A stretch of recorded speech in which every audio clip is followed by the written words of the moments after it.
presentation of Fox Sports. We are Baltimore.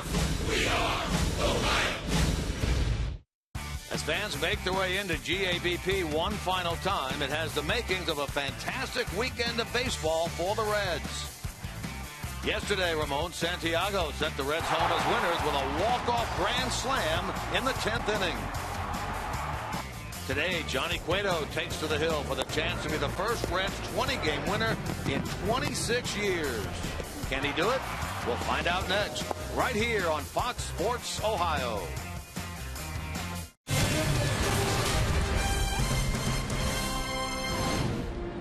On this final day of the 2014 season, the 130th National League campaign for the Cincinnati Reds will come to a close. Final game of this three-game get-together against the Pittsburgh Pirates right here at GABP and on Fox Sports Ohio. And hi, a pleasant Sunday afternoon, everyone. This final day of the 2014 baseball campaign. And welcome to Reds Baseball. Jim Kelch along with Chris Welsh. Well, we know that the Reds are not going to play after today until spring training begins, and then in the regular season, early April of 2015. But that doesn't mean today doesn't have importance for the Reds, Chris, and in particular to Johnny Cueto. Well, you're right, Jim. You know, at the beginning of the year, there was so much optimism around here that the Reds would be in the playoffs, that Billy Hamilton may be a Rookie of the Year guy, and that Johnny Cueto would win 20 games. Well, he's right on the verge today. Last Red to win 20 games, you see Danny Jackson, the left-hander, back in 1988. Last right-hander to do it was Sudden Sammy Ellis in 1965, who was also a pitching coach in the minor leagues for the Reds after that. But Johnny Cueto has really earned it with this way this year. When you look at the number of wins that he's had, he's third in the league. Only Kershaw and Wainwright have more. His earned run average is second. His opponent batting average, it's like he pitches against a lineup of pitchers out there. It's just amazing the kind of year that he has had this year.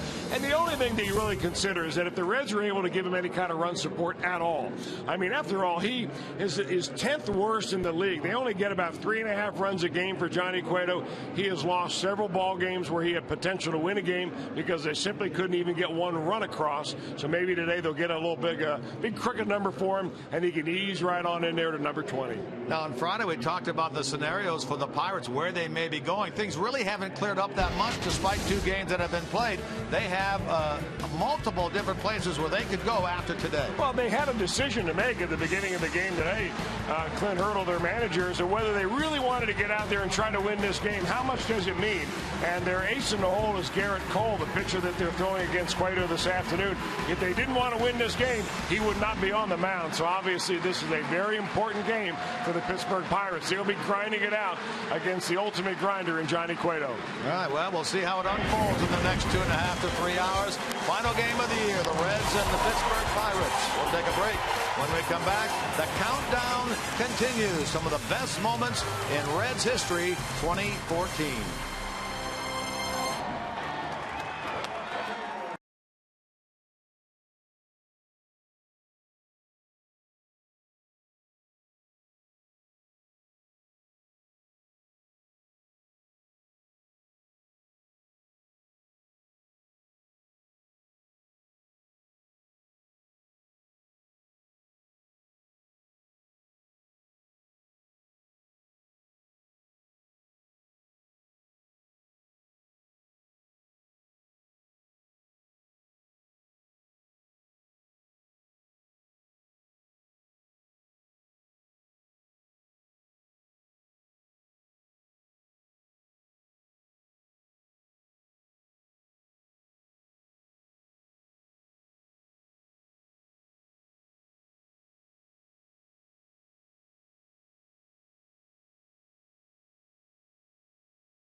brought to you by your local Ford dealer. Ford, go further. By Cincinnati USA Regional Tourism Network. Stay close to CincinnatiUSA.com. And by Skyline Chili. Feeling good? It's Skyline time. Hey guys, beautiful weather for the Reds game against the Pirates. The last game of the season. Temperatures are going to be well into the 70s for the beginning of the game.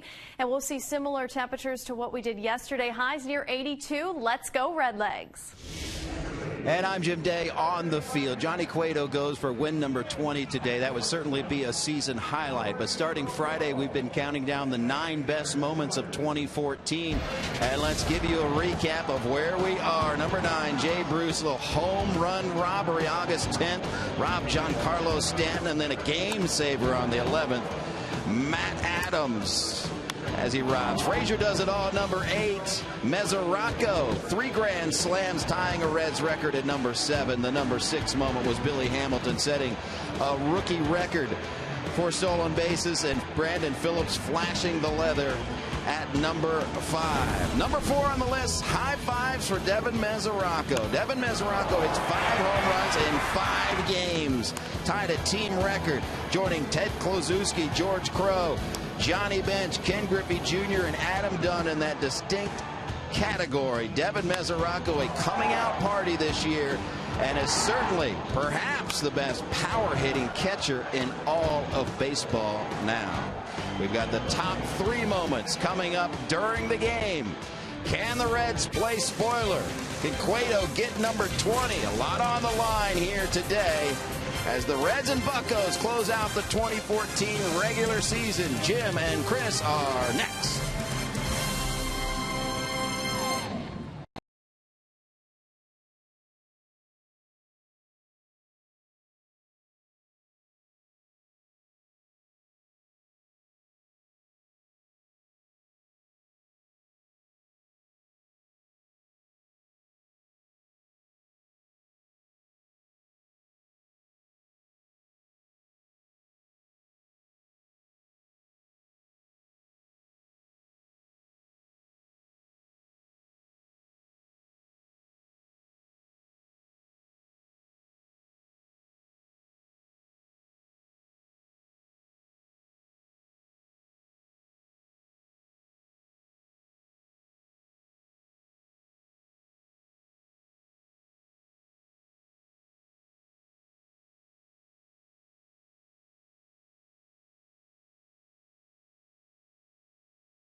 And 2 years ago, Johnny Cueto won 19 games. This year, he's won 19 again, going for that 20th victory. He was unable to accomplish it, Chris, in his last start in 2012, but he tries to rectify that today. Well, you know, it's really amazing what Johnny Cueto has done in his career as a major leaguer with the Reds. I mean, when you come up as a young kid, you're being tutored by older players, being shown what it's like to be a big leaguer. Now Johnny Cueto kind of wears that hat, where he has helped a lot of the young pitchers around this year, and they're going to look forward to him right here leading them to show him how he can win 20 games. He doesn't look like he's going to be denied. The eye that he has had in his last couple of starts out there is that he is on a mission.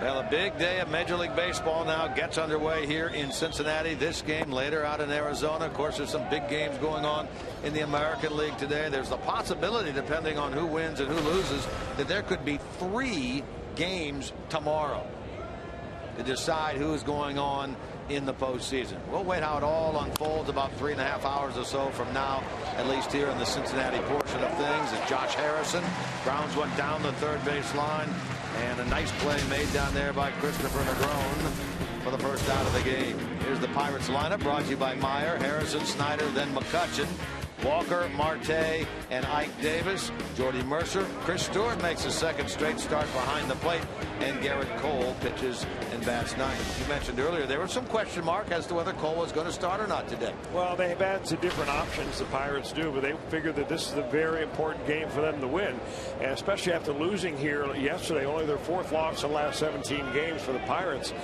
So they want to get back winning today, and then they'll sit around and find out what's going on with the St. Louis Cardinals as they play their game later on today in Arizona. That one will feature, depending on how things go, Adam Wainwright against Josh Colmenter. But we thoroughly expect that if the Pirates lose this game today, that the Cardinals would then scratch Wainwright, get him ready for their first-round playoff series.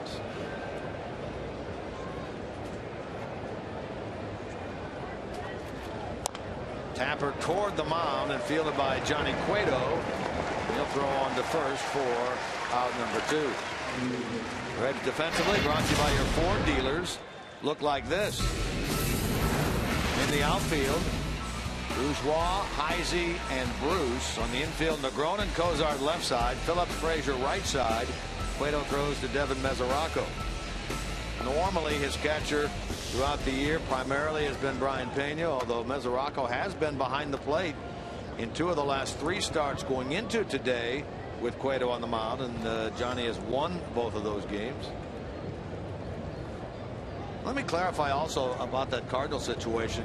If the Pirates were to lose today, thus the Cardinals wrap up the National League Central Division title, Wainwright may not actually get scratched, but probably wouldn't go as deep into the game as he normally would. Well, their next playoff game, or their next game, would be on Friday, so he would pitch on regular rest, and probably would pitch a few innings today as a little bit of a tune-up. They don't want to sit a guy out for 9 days between starts, or even 8 days between starts, when that game is so important.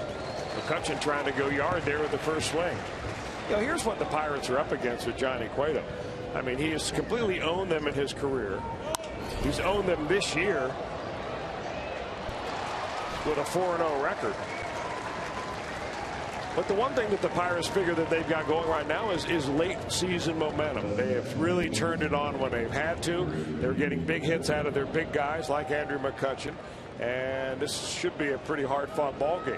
From the Reds' consideration, you look at this. Johnny Cueto wants to hand the ball at the end of the game to no one but Aroldis Chapman. So there'll be no pitch count limit for Johnny Cueto, reasonable anyway, until he gets late into a ball game and you turn it right over to the Reds closer. Hard to believe, but he has made already 5 starts against Pittsburgh this year. This is number 6 against them, and each one of those has been a quality start. You talked about how he's dominated the Pirates in his career, 17-4 with a 2.26. There's not another team in the big leagues that he has won even in double digits against, and here he is pushing 20 against the Pirates, making his 27th career start against them. 2-out singles now by McCutchen and Neil Walker, and the Pirates have 2 on with 2 out in the first.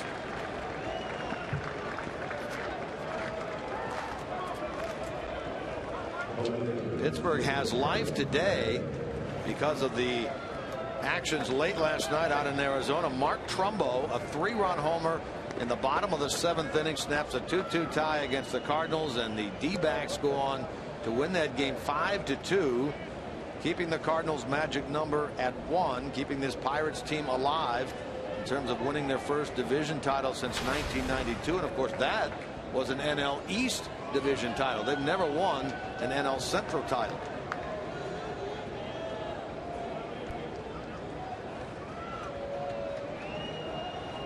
Starling Marte yesterday in the game, 1 hit, a double in the second, keeping his hitting streak alive at 12. First pitch swinging here, and a fly ball to Bruce. And Cueto hangs a 0 in the top of number 1. Does give up a couple of hits, but no runs in the first.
Final day of the 2014 season. Let's take a look at the storyline for today's game, brought to you by Elk & Elk, serious lawyers for serious injuries. Call 1-800-ELK Ohio. Yesterday, the Reds defeated the Pirates with that walk-off grand slam by Ramon Santiago. The bullpen got the victory in that game. Dylan Axelrod, the first win since July the 11th for the Reds bullpen. They've been 0-17 in the second half. Look at that, 66 games without a win out of the bullpen, third longest since 1960 in the big leagues. And then that win, allowing 6 earned runs or more, 45-game losing streak, longest in team history when allowing 6 runs or more. They get the victory yesterday with a 10-6 final. An exciting Saturday afternoon here at GABP. And an opportunity to win this series against the Pittsburgh Pirates and go out with a couple of wins in a row heading into the offseason. So it's Garrett Cole on the mound. 11 wins, 5 losses on the year with a 3.78 ERA. He comes into this one having won his last 4 starts. He hasn't lost a game since he was defeated by the Cardinals in St. Louis 5-4 on the 1st of September. We got a hot-hitting Christopher Negron to lead it off. Then Phillips, then Frazier.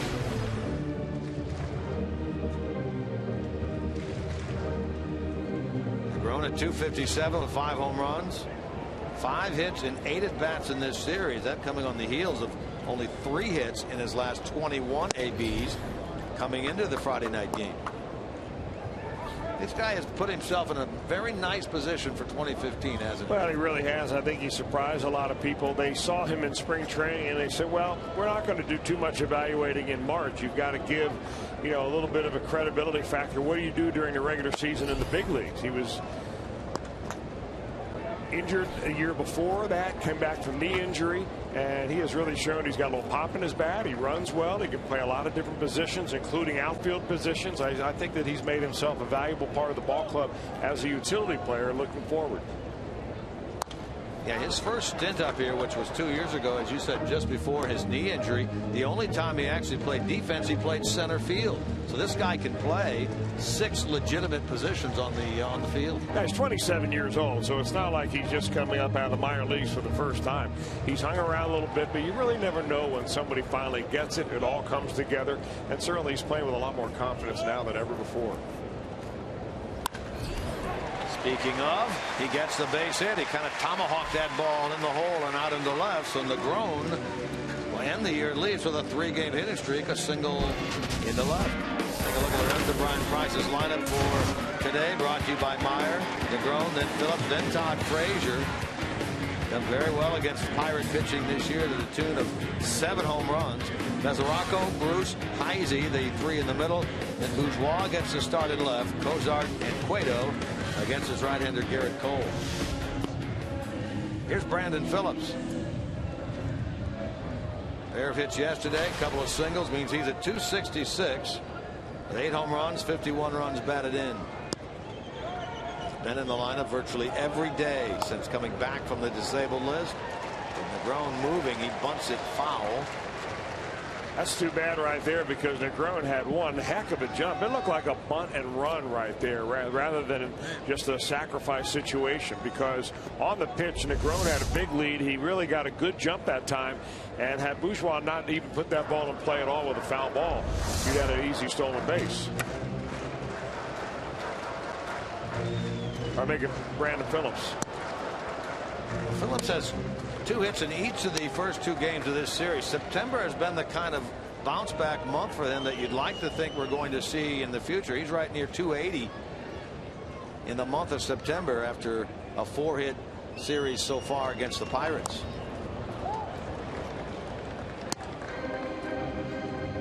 Now he's down 2 strikes. That's one thing that a lot of hitters really don't like to do. I remember Dusty Baker addressing that many times as a manager for the Reds. And he'd say, you know, I don't mind a guy trying to lay a bunt down at any time. However, when you lay it down with 1 strike on you and you foul it off, now you find yourself in an 0-2 count. Put yourself on a defensive all of a sudden when your team seemed to have something going offensively with the first batter reaching. Leadoff base hit to left by Negron. He's held over there at first by Ike Davis.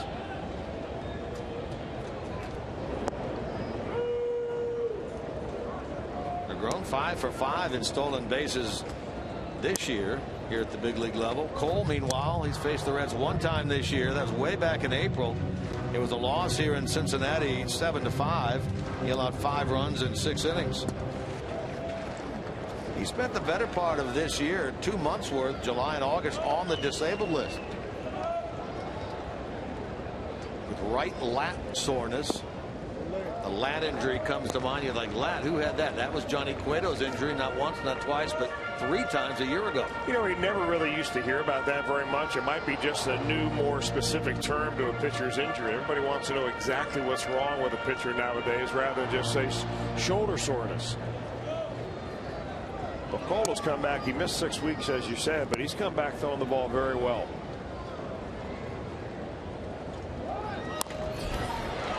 That's going to get over the head of the shortstop Mercer and into left center with Negron on the move. He slowed down initially, then read the ball and hustles over to third, and a good start for the Reds here in the first inning. Good job of hitting by Brandon Phillips to just try to stay alive, keep the ball in play, and he gets the benefit here of a shortstop having to play in just a little bit. That ball's going to fall into shallow left center field, and Negron heads up into third base. You know, Cole is going to come after you with pretty much hard stuff. I mean, everything he throws is hard. His fastball average is almost 97. He throws a lot of sinkers in there, too. His curveball, he throws at the speed most other pitchers throw their slider, around 84, 85 miles an hour. So everything he throws is hard, and he likes to come right inside on right-handers. That time did not get it in far enough on Phillips. Now it's Todd Frazier.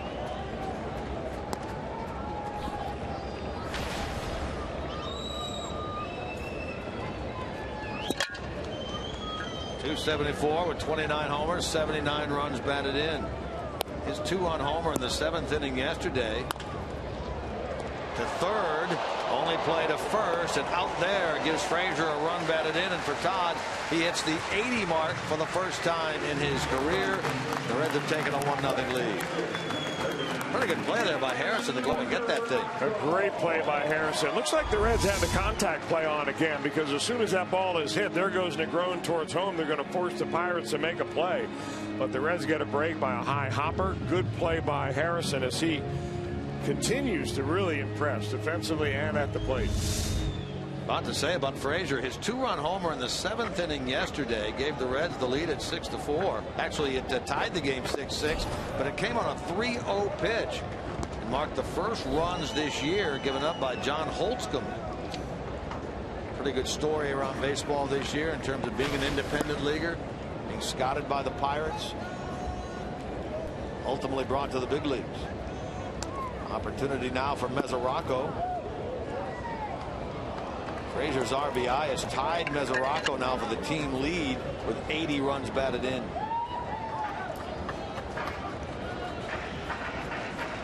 Devin at 276 with 25 home runs to go along with those 80 RBIs. Remarkably enough, he's done it in about 40 less games than Frazier has. You look at the numbers this year of those two. Frazier coming into today 156 games. Mesoraco, due to 2 stints on the disabled list and playing the position that he does, catcher, 113.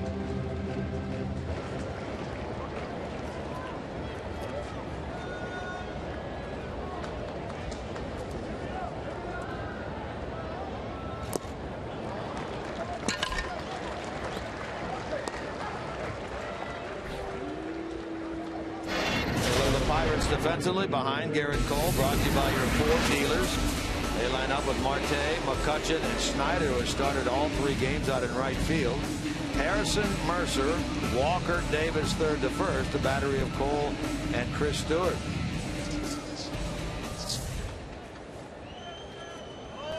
Russell Martin out of the lineup for the 2nd day in a row behind the plate with Stewart there, the former Yankee. That left hamstring still giving Martin some problems, and so they give him with a playoff spot of some sort. They don't know exactly what, wrapped up. They know they'll be involved in postseason play. They give him some extra time to get that hamstring hopefully feeling better. Stewart behind the plate yesterday and back there again today.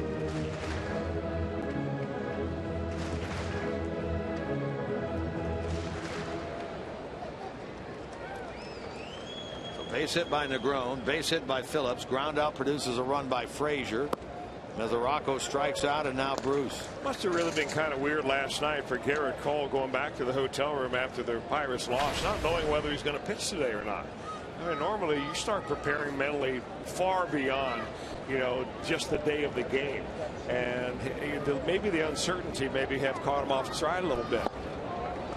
Yeah, you do wonder, don't you, when he actually found out. Did they call him late last night after the Cardinal game, or what the deal was? Well, they tried to pin Clint Hurdle down as to what his intentions were as his starter for today. He would not reveal that. Now, he may have revealed that internally to Cole. We don't know that. Right.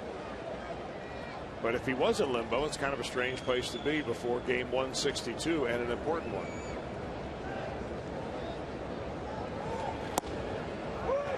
Bruce is rung up there. Good comeback by Garrett Cole to get Frazier, Mesoraco, and Bruce after giving up hits to the first 2 in the inning.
MLB.com's easy and free game that's Beat the Streak.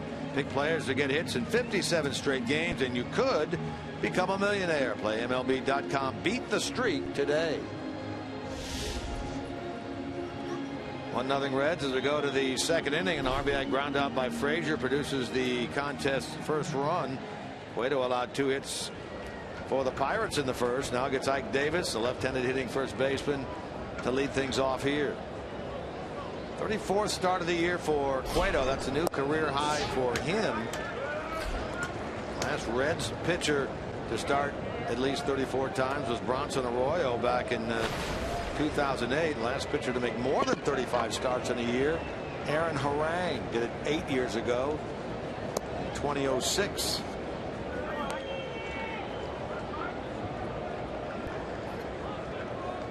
Ball and the strike to Davis at 234 with 11 home runs. He's driven in 51. Did not start here in the game on Friday. Was a little bit under the weather. Did see him out there yesterday starting at first base, went 0 for 3 late in the game, replaced by Gabby Sanchez. Back in there today.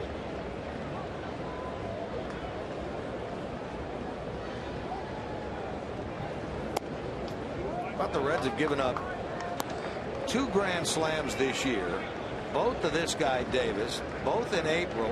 One when he's wearing a Mets uniform, the other in his first week wearing a Pirates uniform.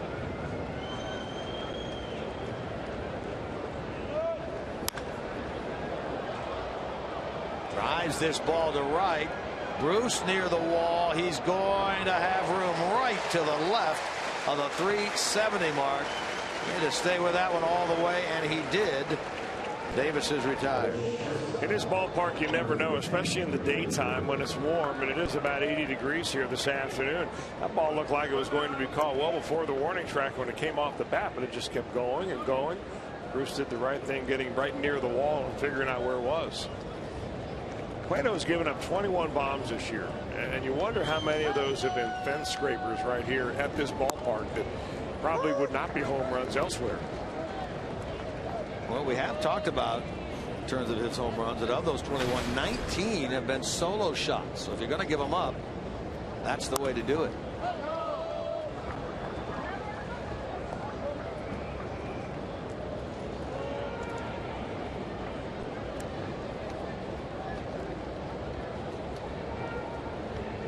That's a remarkable stat, really, when you consider the number of home runs you give up, and then you that's the old Robin Roberts theory, where he didn't mind giving up home runs, I think, until his record was broken by maybe Bert Blyleven, I'm not sure, but he had given up for such a long time the most home runs ever given up by one pitcher.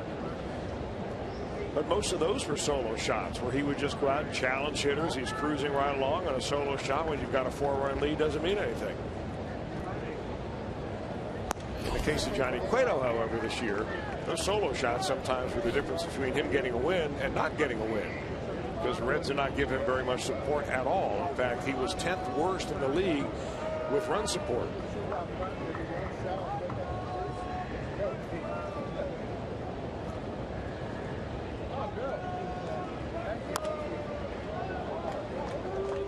Well, he has his 19 wins, and 3 other times he left with a lead. The bullpen let those leads slip away, so he was the victim of blown saves on 3 different occasions.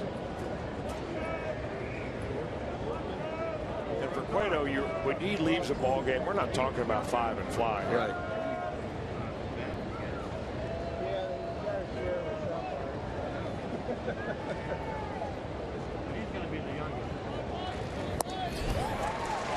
He got it.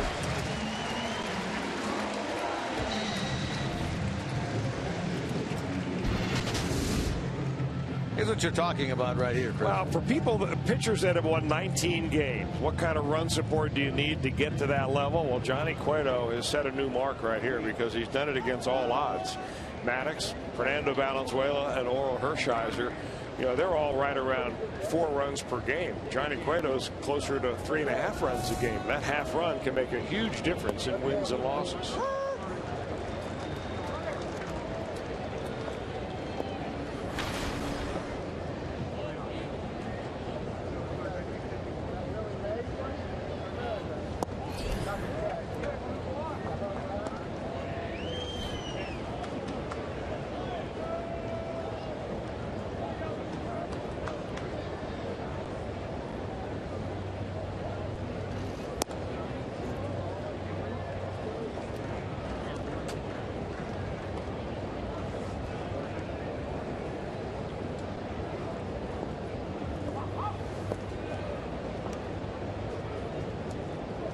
Cueto's first strikeout is 236th of the year. He has the opportunity here today.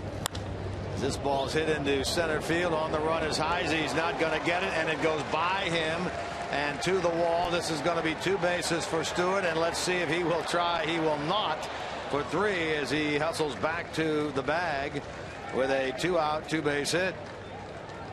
Cueto has the opportunity to take over the strikeout lead in the league if he can get 8. Steven Strasburg at 242. Well, Chris Heisey was playing very shallow against Stewart because Stewart doesn't show a lot of power. He was also shaded around towards right. So he had a long way to go, plus maybe a little tough of an angle. He did not get to the ball, and the ball ended up getting by him. Now, he had thoughts about going to third, but he had the brakes put on him by Nick Leyva out there because there's no way you want to make the third out of third and then have the pitcher lead the inning off next inning.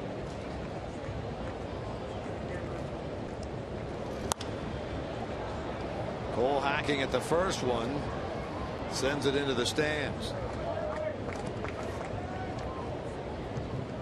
Cole this year 8 hits, 44 at bats. Yeah, so Cueto comes in at 235. Directly ahead of him and second in strikeouts in the league is Clayton Kershaw at 239. Strasburg at 242. So 8 strikeouts would give him 243 and become the first Reds pitcher since Aaron Harang in 2006 to lead the league in strikeouts. Aaron had 216 that year.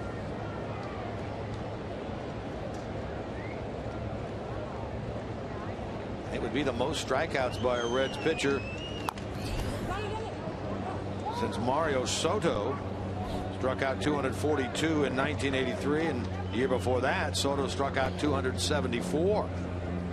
So it's been a big year for him in the K category, a big year for him in innings pitched, big year for him in starts, and of course he's trying to become the first 20-game winner since Danny Jackson in '88, and the first right-hander to win 20 since 1965 when the Reds had 2 of them, Sammy Ellis with 22 and Jim Maloney who had 20, the second of his 2 different years in which he won 20 games as a Red. There's strike 3 called, so the strikeout total at 2 as he gets a couple of them here in the top of the second.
In the season, and here is our first one of the day. Michael, oh, Mr. Reds and Rosy Red action. Michael, we thank you very much for your photo, our AT&T Part 1 fan photo of the day.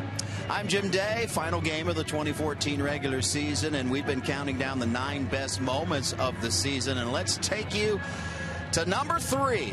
And this guy has been electrifying Reds fans all season long, and that would be Billy Hamilton. He certainly surpassed everyone's expectations defensively. He has not been a center fielder yet, but a couple of years. But, man, he has played gold glove defense, being the center of attention in center field. And if he doesn't win the gold glove this year, if he stays healthy, everyone, and I mean everyone, I think now can see a gold glove in his future. Billy closing out the season on the bench as he's coming back from a mild concussion, and we wish him well, boys.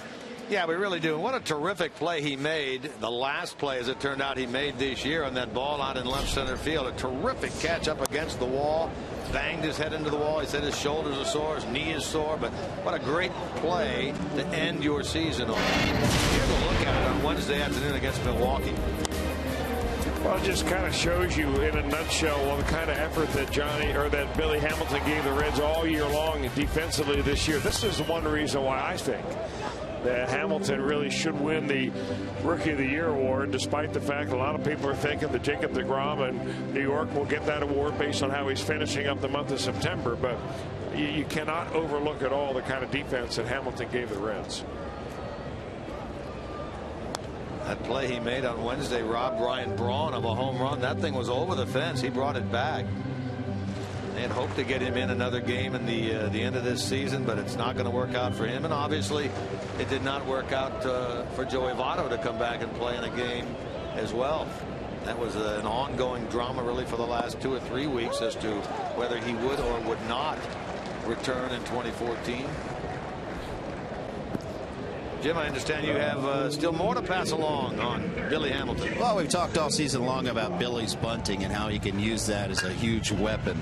And he is true to his word. We told you the story of Jonathan Broxton, his now former teammate, wanting to set him up with a bunting specialist in the offseason, and Billy is going to keep him to that. And that player, I learned today, is Juan Pierre. So some point in the offseason he's going to go to Mississippi and take a couple weeks off, and then perhaps go to Florida and basically go through a bunting clinic with Juan Pierre. Pretty good guy to learn off of. So it is his biggest intention of the offseason, he tells me, to come back a better bunter.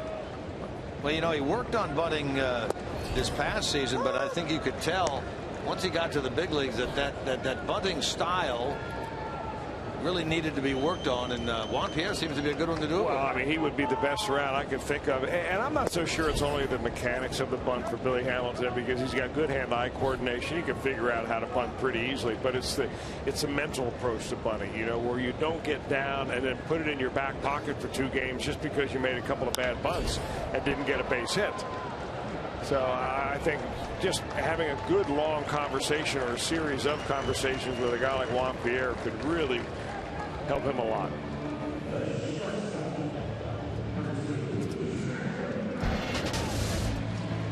Here are the 2 main competitors for the National League Rookie of the Year.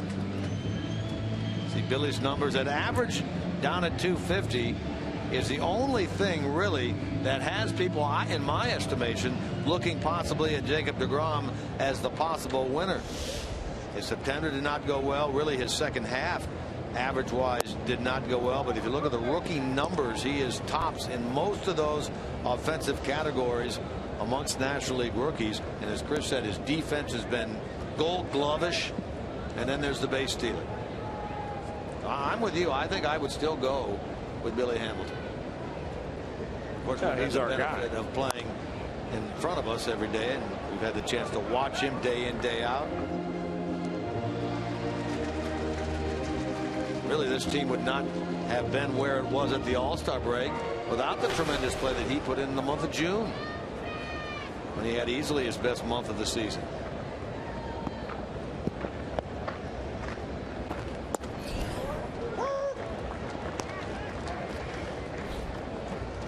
Cozart sat out yesterday, and boy, his replacement, what a thing he did in the bottom of the 10th inning, his first career grand slam. Came as a right-handed hitter. Cozart back in there today. He strikes out. That's 4 of them now by Cole. And we are through 2 here at GABP.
Inning number 3. We're talking about Cueto and 20 wins. That's really the main theme of today's broadcast. Here's the longest droughts since the last 20-game winner. The Reds have been 26 years since Danny Jackson did it.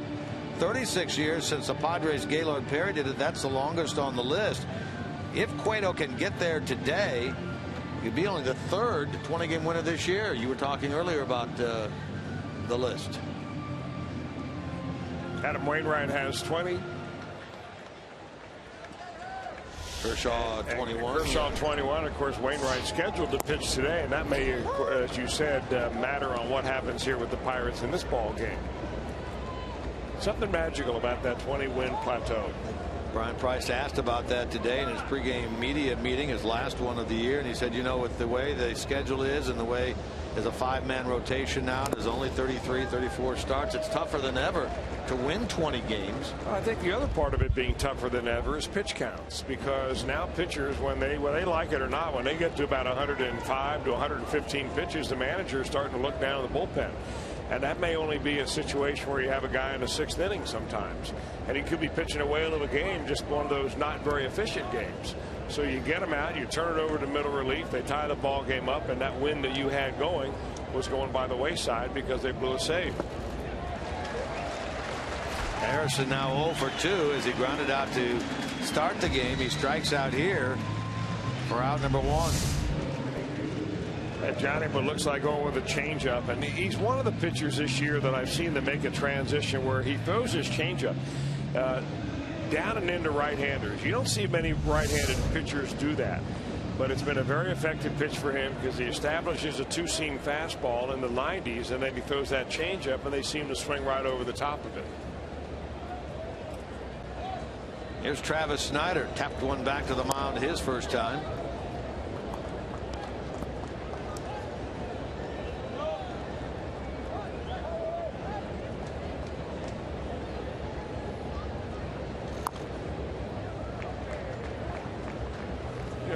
Cueto's repertoire, as far as just the pitching part of it, is so different now than when he first broke into the major leagues. I mean, like most young hard-throwing pitchers, he had 2 pitches that he could throw for strikes.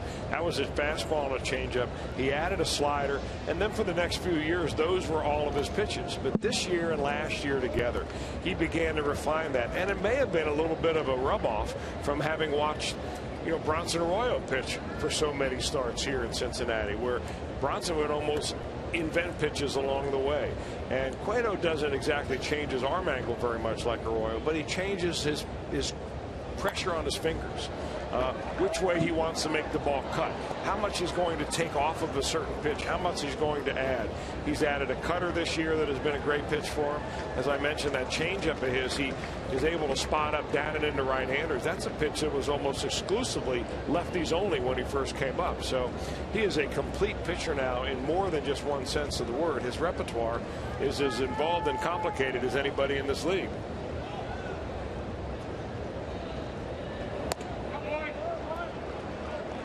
And of course, when he wants, he can always dial it back, look for that extra gear, and get it up there 94, 95. Well, I'm intrigued by the comment you made early on this afternoon where you said his average against 193 coming in. It's like he's pitching against a lineup of pitchers. I thought that was a good comment. Line drive and a nice stab on that ball by Zach Cozart. Well, hit off the end of the bat. It was a changeup. Travis Snyder way out in front of it. Cozart had to make a decision. Do I lay back on this and field it on one hop, or do I come forward and try to get it on the fly? It goes down as a line drive, but not well struck. I mean, when you pitch 235 innings and you come in giving up 163 hits, I mean, normally when a pitcher gives up 1 hit per inning, you're doing pretty good.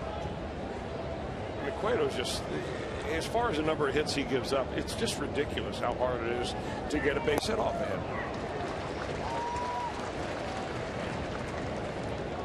One of the new age stats, the whip, walks and hits. against innings pitched. He has an under 1 with all those innings. Incredible. And I think a lot of that, or some of it, also has to be the fact that the Reds play a very good defense. In fact, they're, in my opinion, the best defensive infield in the league. They make terrific plays behind them, anchored by Brandon Phillips at second base. Cozart's had a tremendous year at shortstop defensively. And Johnny still gets a lot of ground balls.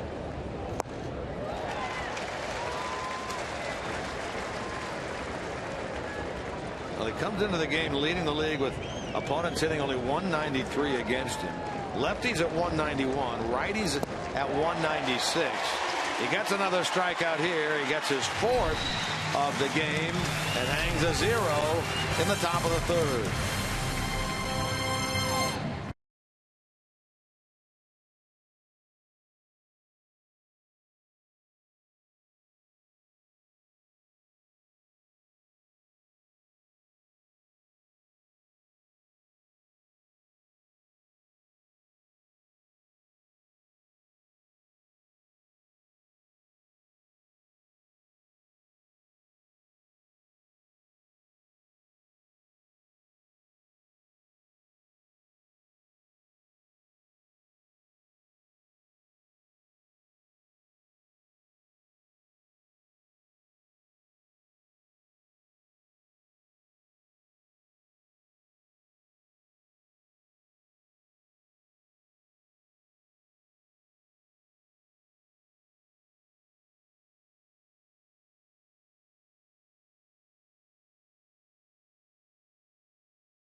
Number 20, Fox Sports Ohio.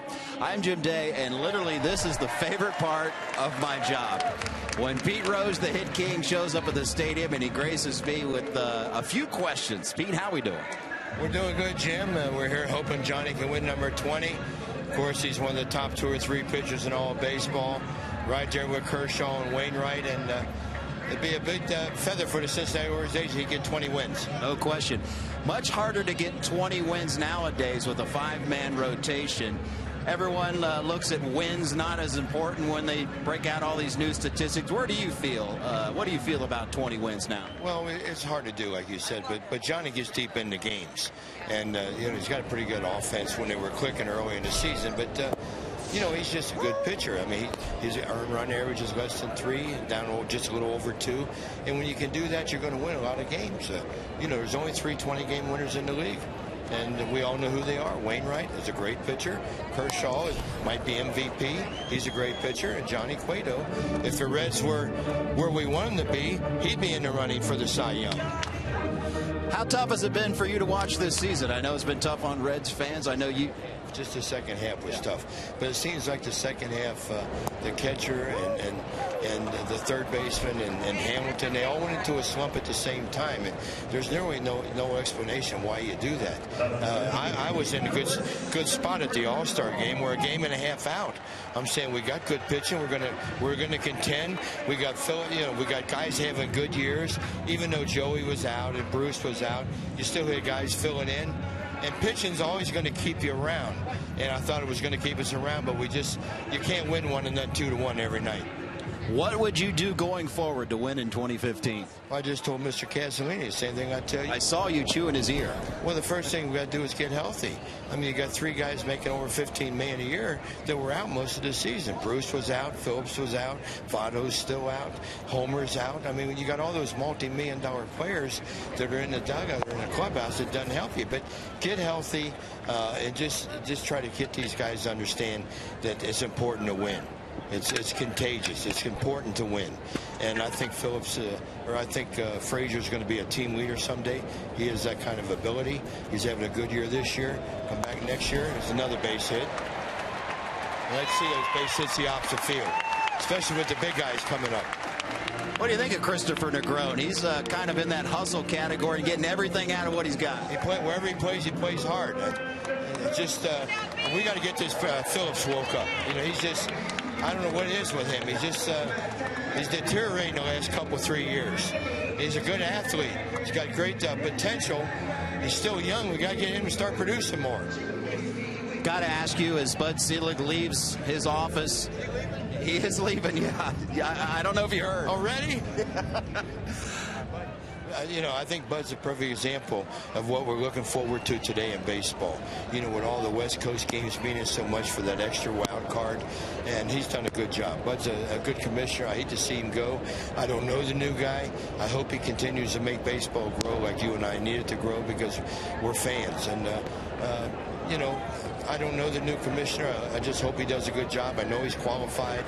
And I'm going to take my hat off to Bud Selig, even though, I disagree with him on my decision. But I have nothing but good things to say about Bud. A lot of people are looking towards the new commissioner as perhaps one of the things on his agenda is your situation and reinstating you into baseball. What do you think the chances of that are happening? I couldn't tell you. Even if I was a betting man, I couldn't tell you. Don't laugh at that. That's not funny. No, I don't know. If someone ever gives me a second chance, Jim, I'll be the happiest guy in the world. But I'm the one that messed up, so I'm not going to sit here and whine or complain. But, you would like to, this is America, you would like to get that second chance. And if the new commissioner feels, I haven't given up on Bud, to be honest with you. Because I think Bud's got a lot of compassion. He understands the game. He's 80 years old. He'll probably have some forgiveness, and we'll see what happens. If the guys upstairs will allow me, one more question. The All-Star game here next year, and everyone wants you to be a part of the festivities. Do you think you're going to be here in some capacity? I hope so. I mean, I already, the commissioner gave me permission. And he did give you permission? Well, he said I could be part of it. And from talking to Mr. Castellini a minute ago, I would think I'm going to be somewhat involved. But, hey, the All-Star game would be great. I can't wait to see the home run derby here next year. It might go to like 2 in the morning. I mean, they might hit him up there off the top of the scoreboard. So, but it'd be great for the city, and it'd be greater for the city if the Reds are doing well next year. No question about it. Pete, thanks for your time as always. Did you bring this hot weather? I did, and it's a great day to be in a coat and tie. We're almost in a home. The hit king, Pete Rose, boys. Man, I tell you what, that's the best part of my job right here. Nothing better. Good work, Jim Day. Thank you very much, Chris. It's always good, isn't it, to hear the thoughts on baseball and whatever else he wants to talk about of the hit king. I could listen to that guy all day, Jim Day. If you want to just go down there and visit with him the rest of the ball game, that's good with me, and probably everybody out in our listening audience too. Oh, I don't think there's any question. We can just have a third man in the booth. When something happens, I'll just hand the mic to Pete. Well, I think we can reiterate what Jim was saying, and certainly what Pete was saying, that we would love and hope that he is involved in the All-Star game festivities here next year, and would love to see him back involved in the game of baseball in some capacity. Jim, I'd love to hear Pete Rose's opinion on why this seems to be the year of the pitcher so much, and why offense is so down all around baseball. Pete, they'd like to know upstairs, this is the year of the pitcher. It's actually been the last couple years the year of the pitcher. Why do you think that is in baseball right now? Well, I think Chris will verify this, and I just told Mr. Castellini this. The problem with hitters today, Jim, is they have the same swing 2-0 they do 0-2. They make no adjustments at home plate. And sports is all about adjusting to your competition. How many times have we seen guys on third base less than 2 outs and a guy strike out or pop up? There's no fundamentals in the game of baseball when it comes to hitting. Plus, you have 4 or 5 pitchers in every game. So you always have a strong pitcher, but you still should be able to hit the pitchers because they all throw about the same. Every pitcher pitching today throws from 92 to 94, 95. So you get used to that speed. Then all of a sudden you throw Chapman in there, he's throwing 100. So you just adjust to that. But players don't make no adjustments today. None. We've talked about this before. It drives me insane, and I know it does you, with 2 strikes that players don't choke up. You gave me a whole list of guys that choked up. No. I said the guy with the most hits in the history of baseball and the guy with the most home runs both choked up when we got in the batter's box. I don't necessarily say you should choke up when you get 2 strikes, but what you do is you choke up mentally because you got to put the ball in play. So if that's cutting down on your swing, you do it mentally. You don't choke up the bat to make it lighter. You just choke up mentally, if you understand what I'm saying, because you got to put the ball in play. And the only way you're not going to get on first is if you strike out, because the catcher rarely drops the 3rd strike. Guys, it's a shame this knowledge down here is not being put to good use in baseball. I think it's time to let Pete back in the game. What do you say? I couldn't agree more, Chris. Boy, I've been all for that for a long, long time. Hey, Pete, boy, he's the best. Really, I could listen to him talk about baseball for days and days. Tough play here. Harrison will barehand pick and throw and retire Phillips at first base. Yeah, that guy, I mean, he has made every play that he is asked to make against the Reds this year. We saw him make on Friday night a terrific slow roller play like this while the ball is still bounding. That's the hardest kind because the ball is still bouncing. You've got to concentrate, watch that ball into your bare hand, and then throw off that right leg and a strike to first base. And we were talking about Johnny Cueto going for number 20. Pete was talking about it as well. He was the manager here, of course, the last 20-game winner, Danny Jackson's 23 and 88.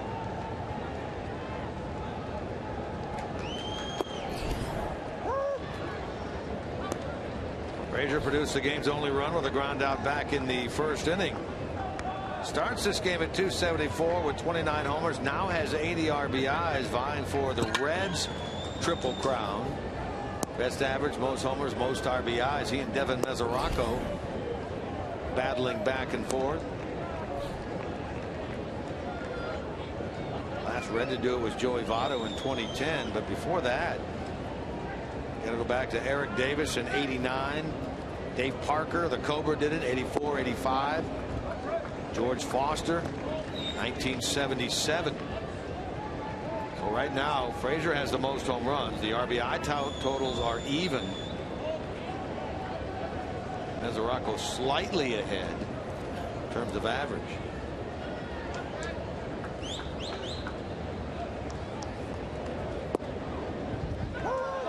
2-2.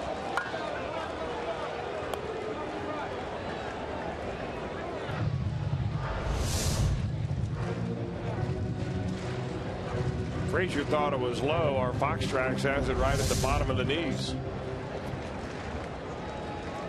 A lot of times it's where you catch the pitch and it makes the umpire look like a bad guy, but because if where the catcher catches it is low, but it's where it crosses the plate. That ball had pretty good downward plane.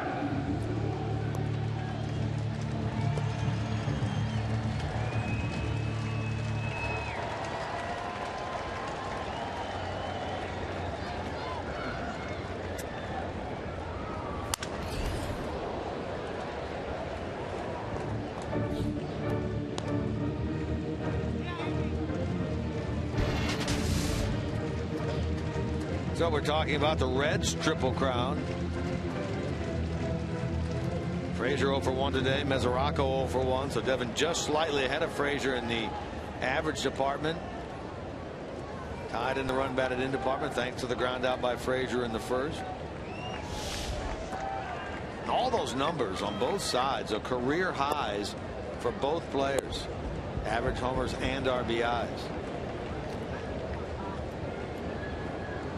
Reds won't have obviously a 100 RBI man this year. Last year they had 2 of them with Phillips and Bruce. Mercer will make this play. Frazier retired and the inning is over. Reds are stranded 2, but through 3 lead 1-0.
Offense had a record-breaking night last night in the win over the Bearcats.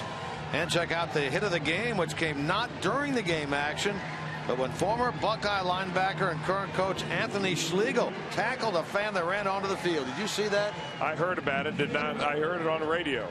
Plus, Hal McCoy writes how Billy Hamilton compares to Willie Mays Hayes from the movie Major League. Get complete coverage of all of today's action involving Ohio sports on FoxSportsOhio.com. Anthony Schlegel put his arm around that guy's neck and twisted him to the ground. I mean, to tell you, that was a hard, big-time tackle.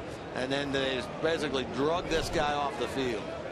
Surprised the dude could walk after that. Well, he was characterized on the Bearcats radio as a moron. And he was probably a hurting moron after they were dragging him off the field. No question about that. Fourth inning now in this final day of the 2014 regular season. 1-0 Reds over the Pirates. Walker, Marte, and Davis. 4 strikeouts now for Johnny Cueto. Bomb into right field, and that's going to be another solo home run against Johnny Cueto. Neil Walker gets his 23rd. He keeps building on his career high total in terms of home runs. The game is even 1-1 here in the 4th. Well, there are 2 guys in this Pirates lineup, and we were talking about it at length on Friday, Jim, that have done very well in this ballpark. And one of them is Andrew McCutchen. He does well everywhere. The other is Neil Walker. If I'm not mistaken, this is home run number 13 in his major league career here at this ballpark.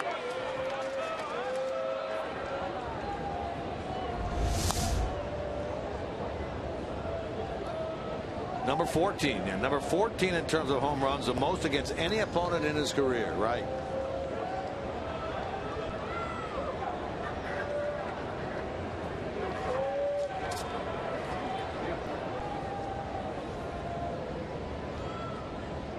No doubter into right field on the fencing and top of the Pirate bullpen down that way.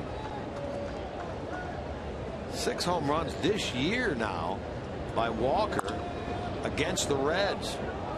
Only Anthony Rizzo has more. He has 8. 6 home runs by Walker, 6 home runs by McCutchen this year against the Reds. It's a 2-man wrecking crew.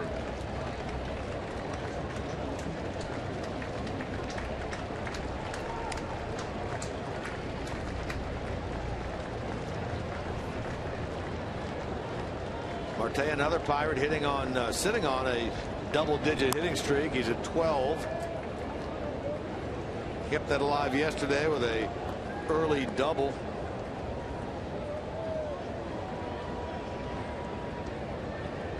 Had a terrific second half. Marte, 350 since the All-Star break. 12 in a row, 22 of his last 23.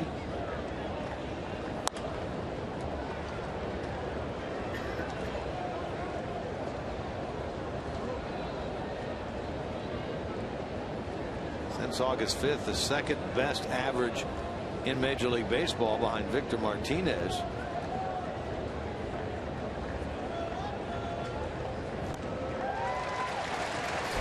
That is number 5.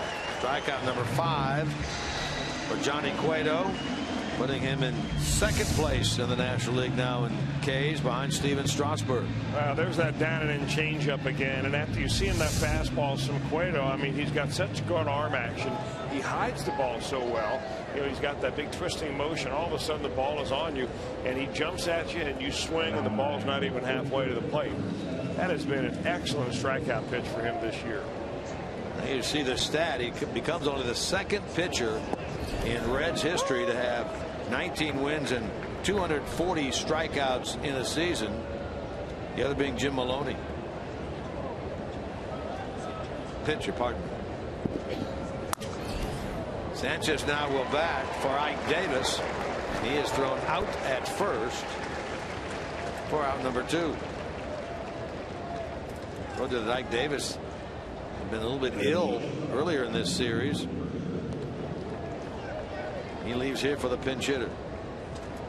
You better be fully recovered to come back and face Cueto.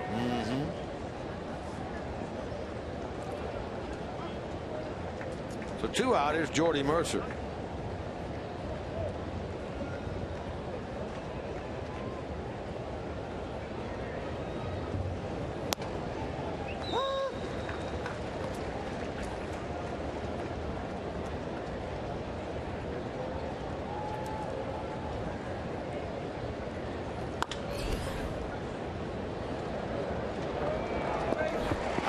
first on the ground ball. After the home run, Pirates go in order. The home run by Walker, 23rd, has tied this game.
Good group. Let's create great dishes together.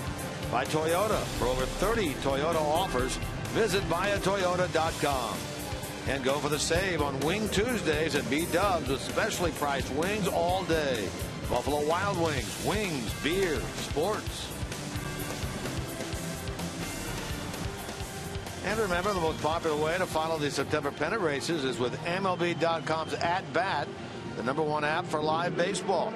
Enjoy live look-ins, replay reviews, scores, live radio broadcasts, MLB.tv Game of the Day, and much more. You can get At Bat for your smartphone or tablet on the App Store, or you can visit MLB.com. 1-4-0 Pirates, 1-3-0 Reds. Pirates have stranded 3, the Reds 2. Reds get a run in the first. Single by Negron, single by Phillips, moving Christopher to third, ground out by Frazier.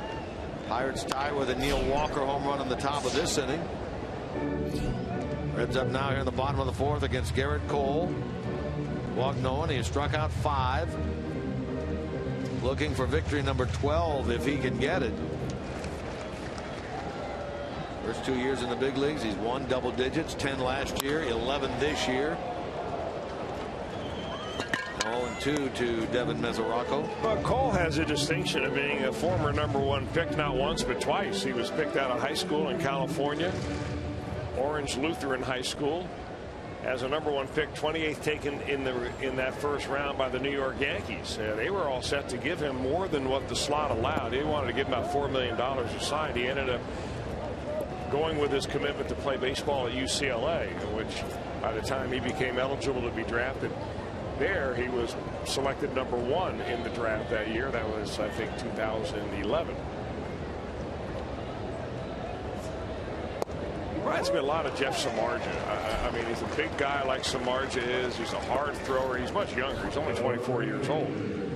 In fact, he turned 24 in September, so he's very young baseball-wise, and everything that he has right now is kind of hard. I think as long as he gets longer in baseball, he's going to realize the advantage of maybe taking off a little bit of his pitches from now and again. But I mean, when you average almost 97 miles an hour on a fastball as a starter, that puts you in rarefied company. He gets his 6th strikeout when he fans Mesoraco for the 2nd time today. Now he gets Bruce, who took a called 3rd strike back in the first.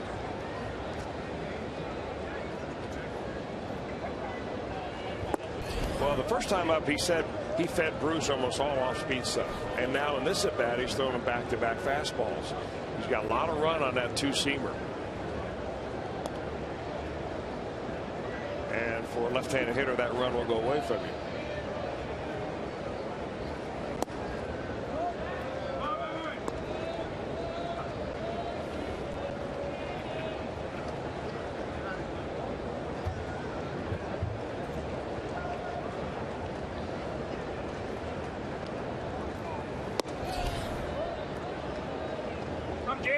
things work out Pittsburgh's way, which if the Pirates and Cole can win here today, and then the Diamondbacks were able to defeat the Cardinals later on, and they force a playoff game tomorrow in St. Louis. Figures for the Pirates to be the left-hander Jeff Locke that would go to the mound. For the Cardinals, I think one of the names being thrown out would be Shelby Miller. So you wouldn't have aces certainly on either side. From a Cardinal standpoint, if they could win that game, they'd be off till Friday. Pirates, if they lose that game, they would have to turn around then and play the next day in the wild card game against San Francisco. Remember, fans, if a Reds home run hits the Toyota sign during this afternoon's finale, William Durfee from Hamilton, Ohio, will win the beautiful new Tundra that's on display, and it's been on display all year here at Great American Ballpark. Good luck today, Mr. Durfee. Hope it works out.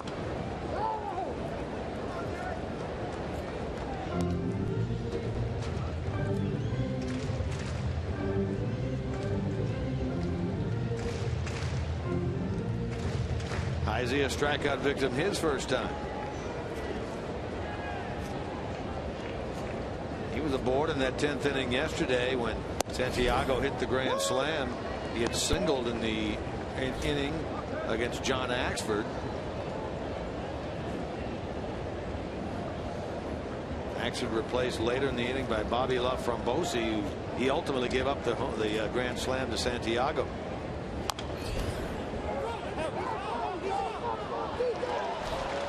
They're going to call Heisey out, and the ball appeared to touch him when he was out of the batter's box. Go down as a 2 unassisted put out for the catcher Stewart. No argument out of Heisey or the Reds.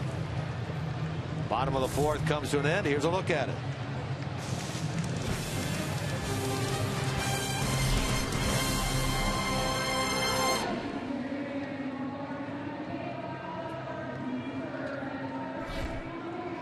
Ryan Price does come out of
as they bring you news and highlights from the MLB playoff races, plus the latest from college football and a full day of NFL action. Watch Fox Sports Live on Fox Sports 1 and streaming live on Fox Sports Go. I mentioned earlier about the possibility of there being 3 tiebreaker games tomorrow. Scenario on that would be Kansas City, Seattle out of the American League, and these Pirates would need to win. While the Cardinals, the A's, the Tigers would all need to lose today, forcing 3 playoff game, tiebreaker games tomorrow.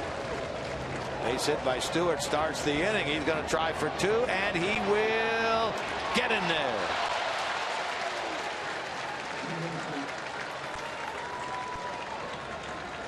Bourgeois, Bourgeois going for that ball. Well, got a little breaking ball up. That's a second double for Stewart. This time he goes down the left field line just over the head of Negron. And a really good slide at the other end right here. It looked like for a second that Stewart was undecided whether he was going to go or not. But when he did go, it was a good slide the back end of the bag. Head first, hand on the bag, and never left it. 2 doubles for him in this game. That's a foul ball. Boy, Frazier, he comes charging in harder than anybody, doesn't he? Well, he gets close. That's a play that if you're going to really be serious about getting that runner at third base, you've got to have your first baseman charging hard, but you've got to have the third baseman stay in the third. And the only reason Negron came in is because he thought he had a chance to catch that foul ball, because Negron is going to stay at third, and then Johnny Cueto's got to come over and cover that third base line.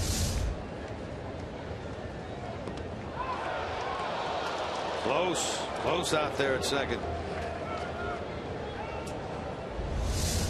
Cueto has 3 pickoffs this year. I think all those are at first base. I'm not so sure he's picked anybody off second, but he's got a very quick move. All starts with quick feet.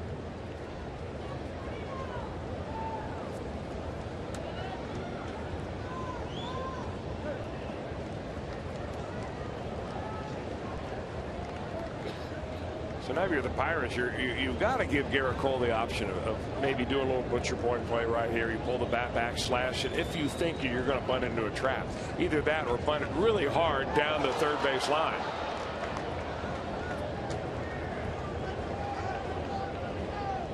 Heisey in good position out there in center field. Well, he's got to be playing shallow anyway, with the pitcher up and the pitcher up there to punt. So why not bring the center fielder way in, so that if you do throw it by on a pickoff move, he's standing right there and you have no advance by the runner. You have nothing to lose there by the Reds. All sorts of meetings now. Garrett Cole, the batter, meets with the third base coach. Negron comes in to meet with Cueto. Now Frazier comes in to meet with Cueto.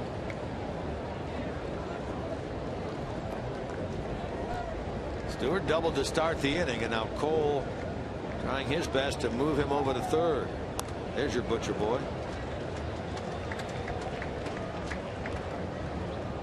I'd rather see that play done if I'm the Pirates with 2 strikes rather than with 1 strike. Okay. Try to bunt on the 1-strike pitch, and if you foul it off, now you're 0-2. Now you fake it again, you pull it back, and you can do this as long as you continue to foul the ball off. If you foul off the bunt now, of course, it's strike 3. Frazier's still in at first.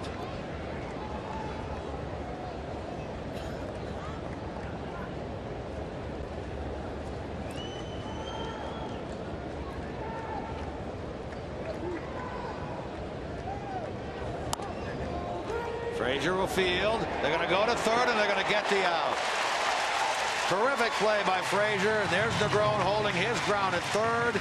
And they go 3-5 and out at third base on Stewart. Well, persistent defense finally paid off for the Reds. Time after time, Frazier's charging. This ball's coming right to him. Cole's got to get that ball down the third base line if he expects to move the runner over. So the Reds get the best possible outcome short of a double play. They erase a runner in scoring position, and they make the opposing pitcher, a power pitcher, run the bases. So now the top of the order, and Josh Harrison. He's grounded out, he's struck out, he's 0 for 2. He's battling, of course, for the National League hitting championship this year, along with his teammate Andrew McCutchen. Harrison comes in second. McCutchen comes in third. Justin Morneau of the Rockies is first at 3:19. Their game doesn't start until later on this afternoon in L.A. 4:10 Eastern time. Hard into center field will be the second out. Heisey makes the catch. And there's the Pirates run if they're able to get the runner over to third. You harken back to that interview that Jim Day did with Pete Rose. And Pete said, hey, there's a lack of fundamentals in baseball today. And you know, normally you laugh at that and say, oh, Pete, you know, you played way back in the day. Everybody, all old guys say that about the generation that they're watching now. But if you could just get that bunt down with some basic fundamentals of bunting it down the third baseline, you get that runner at third base, and that center field fly ball right there scores Garrett Cole a run and puts the Pirates in a whole different position in this ball game. A must-win game for the Pirates. Those little things that sometimes don't get executed, that oftentimes they're not even noticed. Certainly not by you, though. Well, and I say that if you didn't have a lot of talent like me, you had to be decent at fundamentals. I say that in all seriousness also. I don't want you to think I'm making light of what you're saying, because I agree with you. You know, those are the only kind of things that you really can control in a ball game, is your effort and the type of effort you give. I mean, how much you give and where you focus.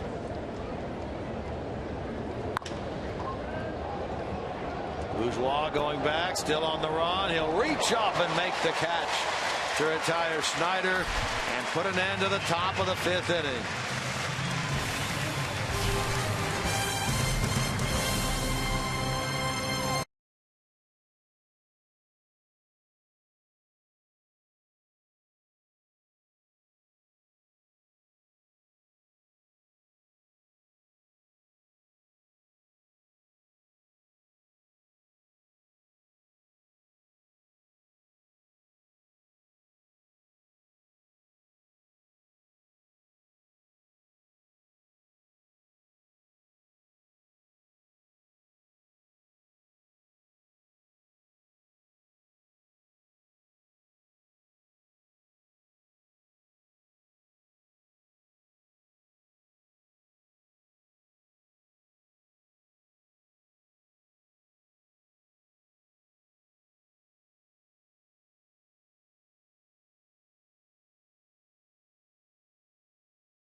Guarantee the opportunity to purchase All-Star tickets by becoming a Red season ticket holder with plans starting under $9 per seat. Now's your chance to guarantee your seats for the Midsummer Classic, the Home Run Derby, Fan Fest, and more. Secure your All-Star tickets today by calling 513-765-7500 or by visiting reds.com/2015.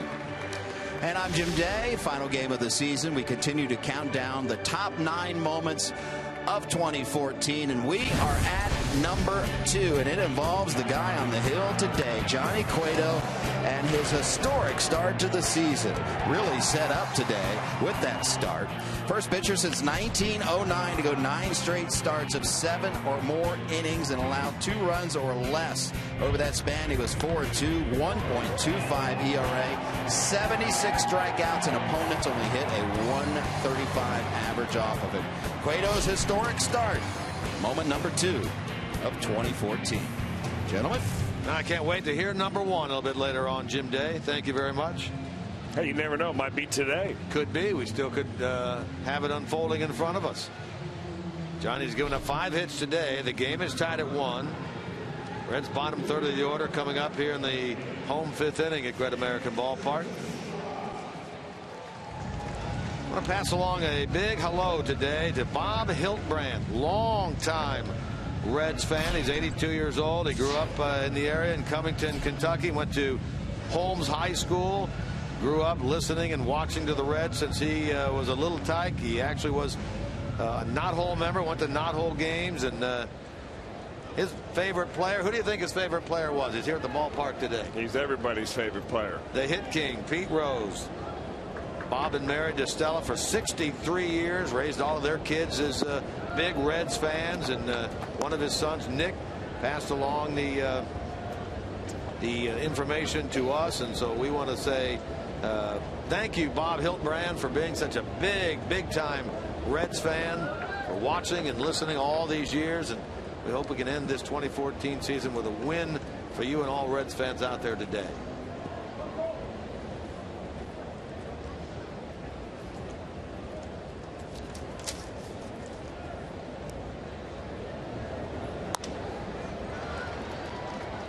Into right for Snyder. Bourgeois is retired for the first out of the inning.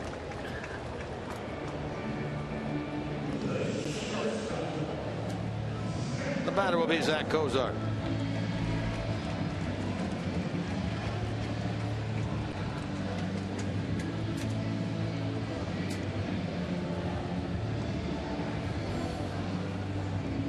Zach struck out his first time.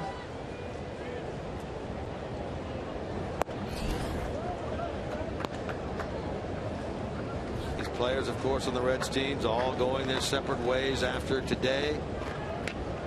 Most of them, if not all, will reconvene here in early December for Reds Fest, December 5th and 6th. We look forward to seeing the entire crew back then, and then in late January, the Reds caravan. Not all the players, but some of them are out and about on that. And in mid-February or so, they'll all join back together out in Goodyear, Arizona for the start of spring training 2015, with games beginning in early March. About a month after that, games beginning in the regular season. This Pirate team will be the first group in come April the 6th. Those aren't called out on strikes. Both these pitchers have the strikeout pitch going here today. That's 8 of them now for Garrett Cole, if I've got them all counted up right, and most of them on hard pitches, either hard fastballs or hard sliders. I'll tell you what, that little lower arm angle, I mean, that's like a little lower 3/4 angle, and he dots that outside corner with a fastball in the high 90s. Forget about it.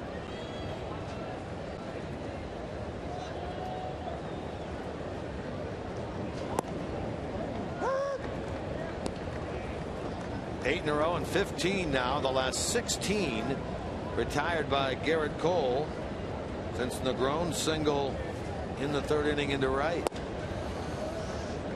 Cueto, as the owner of 8 hits this year, that's a career best for him. He's 8 out of 66 with his 1 strikeout today with a couple of RBIs.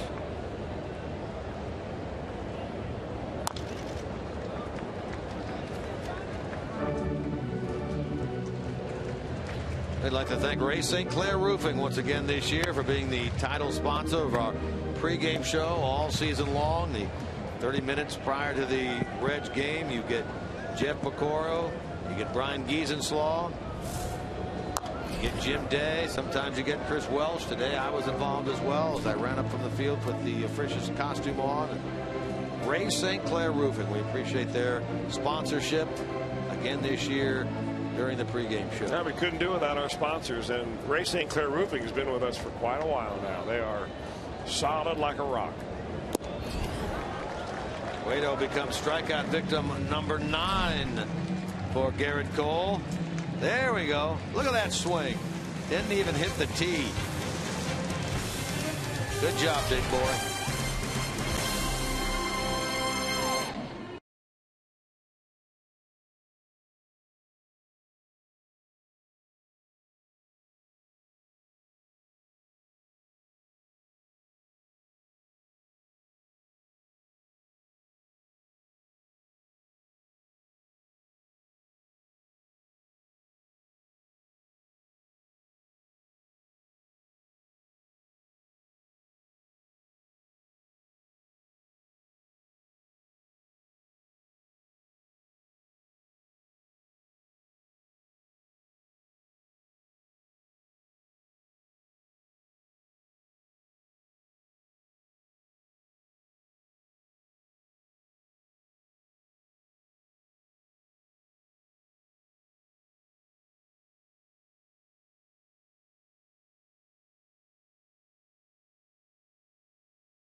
5 innings here at Great American Ballpark. As you can see, just a beautiful, beautiful Sunday afternoon. It's really been like this the entire homestand. The 3 against Milwaukee, and now these 3 against the Pittsburgh Pirates.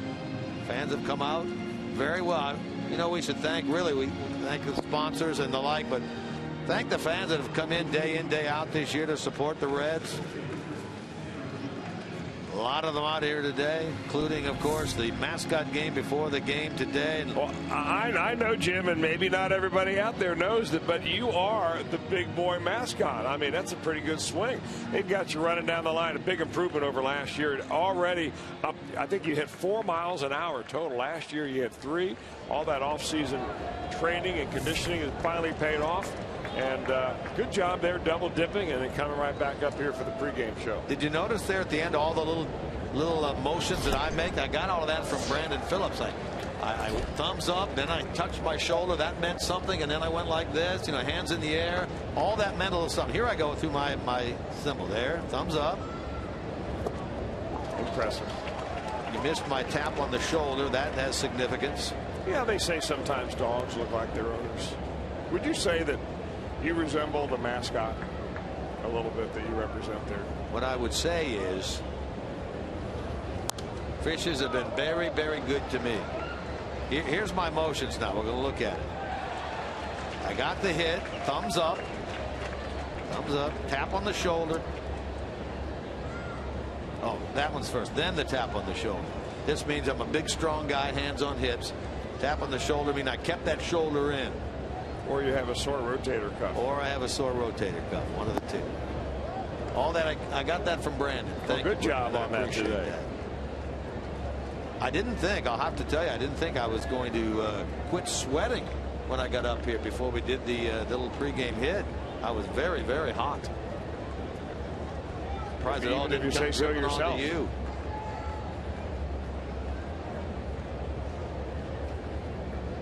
Always fun, though, to strap on the big boy uniform.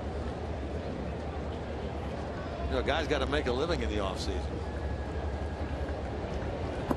Are you eating them or baking them or making them? Making them, eating them, representing them.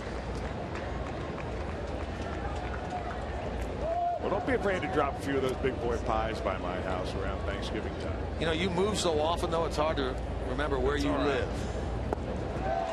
There's a reason for that. There's that changeup again, and you know, I'm not so sure that there's a pitcher in the league that gets quite as many strikeouts on the changeup as Johnny Cueto does. And you can see the circle change grip. He kind of makes an okay sign with his index finger, slides the ball in there with his middle finger and his ring finger, kind of turns it over a little bit. Great downward movement.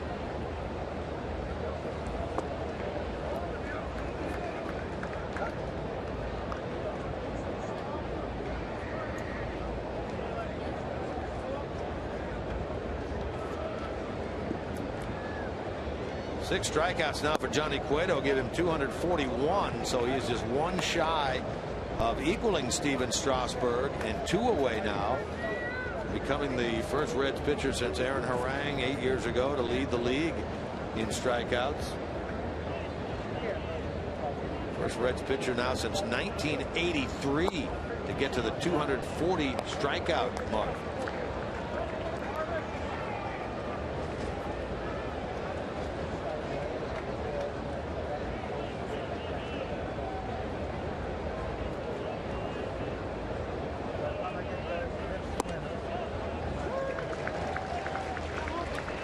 Surpassed Bronson Arroyo, who was the last Reds pitcher to lead the league in innings pitched. Bronson at 240 2/3 innings in 06 led the league. Johnny will lead the league in innings pitched this year as well.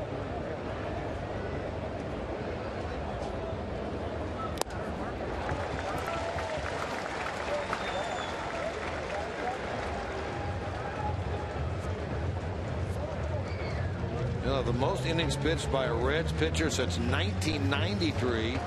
Jose Rio, 257 1/3.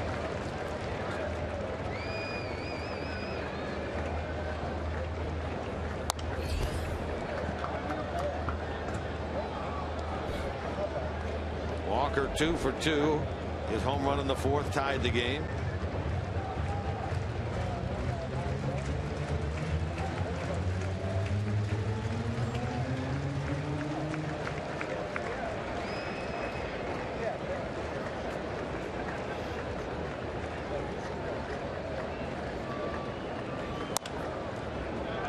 That's Johnny Cueto's version of a quick pitch right there. He's been that, 99% of the time he's got a big turn. Then every once in a while it's going to be more conventional delivery. In fact, that's a slide step out of a full windup. Just trying to upset the timing of the hitter. That's one way that Johnny Cueto likes to do it. We saw Alfredo Simon yesterday throw a couple of those 60-mile-an-hour eephus pitches.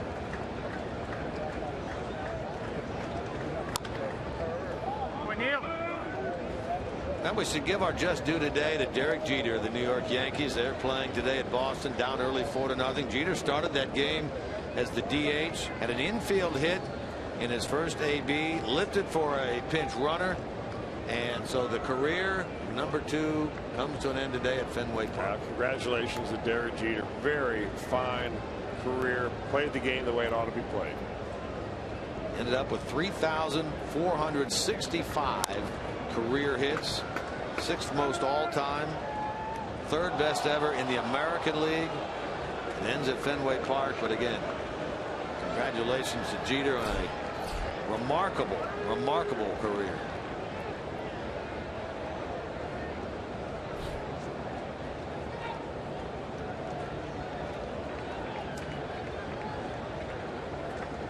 Battle here between Cueto and Walker. This is pitch number 10 now.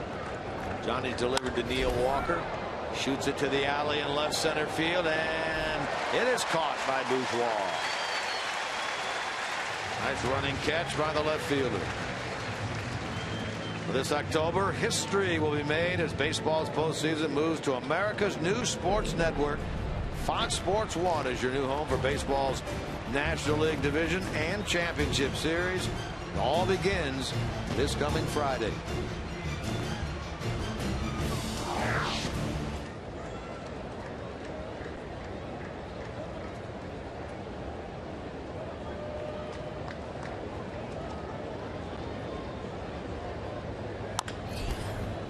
On the edge of the grass is Negron, and he makes this play, throwing out Starlin Castro. So the second 1-2-3 inning of the afternoon for number 47.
By authority of the Cincinnati Reds, it may not be reproduced or retransmitted in any form, and the accounts and descriptions of this game may not be disseminated without the express written consent of the Cincinnati Reds. Well, as one season ends here on the baseball diamond, another one begins on the on the hockey rinks, and we invite you to stay up to date with the Columbus Blue Jackets as they prepare for the season with FoxSportsOhio.com's Rick Gethin on Twitter at Rick Gethin. We're counting down the face-off on Fox Sports Ohio. The Blue Jackets season opener comes up October the 9th at Buffalo against the Sabres. Then their home opener 2 days later against the New York Rangers on October the 11th. Blue Jackets hope to repeat, get into the playoffs for the second year in a row. Reds were in Pittsburgh early this year. The Blue Jackets are playing the Penguins in a first-round series. Give those Penguins all they could want.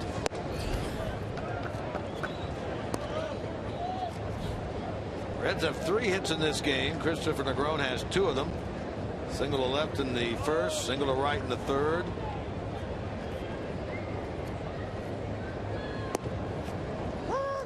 Garrett Cole, we're not sure when he found out he was going to start this game, but it's gone well for him. He's retired 8 in a row.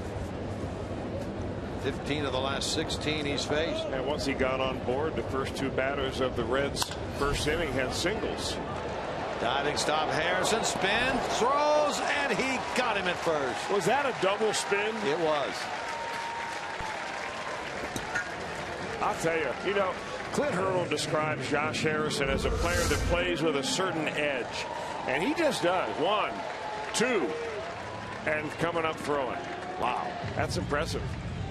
I'm telling you, yeah, that is really something. This guy's not a natural third baseman. He's adopted that place over there like he's Brooks Robinson. Sure looks like he's natural to me. I think he's just a ball player. Yeah. Guy drafted originally by the Cubs, traded a year after he was signed to a minor league contract to Pittsburgh, came up with the Pirates. Really was kind of pigeonholed as one of those utility players, a guy that really wasn't good enough to play every day, didn't think he would hit enough, but he could hit a fastball, so he'd be good off the bench. He could play several positions, always played with some hustle, determination.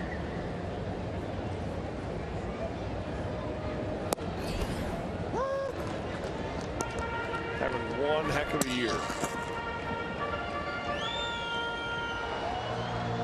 Now it's Phillips' turn. He has the other Reds hit. Single back in the first, 1 for 2. 5 hits in this series now for Brandon.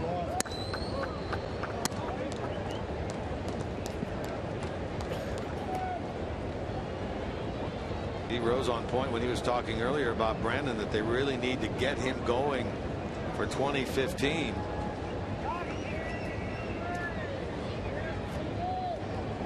From an offensive standpoint, his defense hasn't been lacking since coming back, and really the month of September, we talked about that earlier, that he's been right around the 280 mark going into this series in September.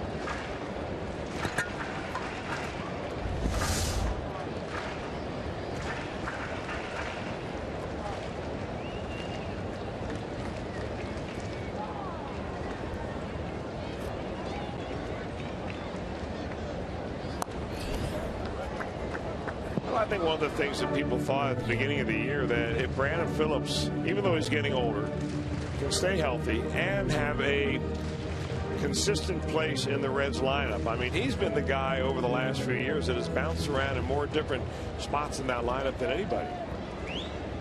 Lead off, second, third, cleanup. I think he's been as low as 6 this year. And it helps when everybody's kind of surrounding with the same lineup up and down. He's had a couple of pitches right on the edges of the strike zone in this at bat. 2 out now. The batter will be Todd Frazier. Here's our IGS bringing the energy feature for the day right after this look at that strike 3 called.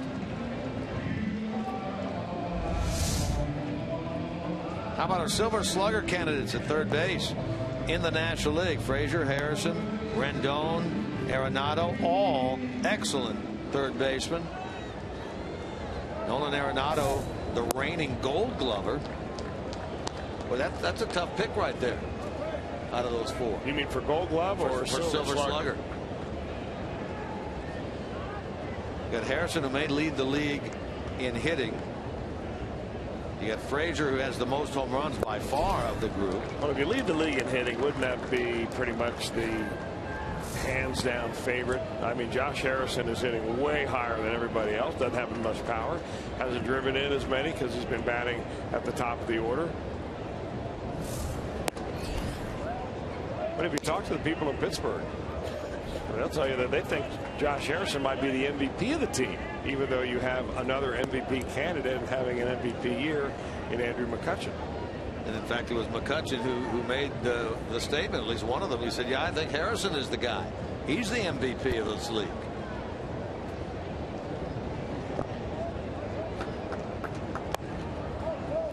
So Negron grounds out. Phillips strikeout. Becomes the 10th strikeout for Garrett Cole, equaling his season high. He fanned 10 Cubs back in April. Closing in now on his career best of 12 strikeouts against the Padres late September last year.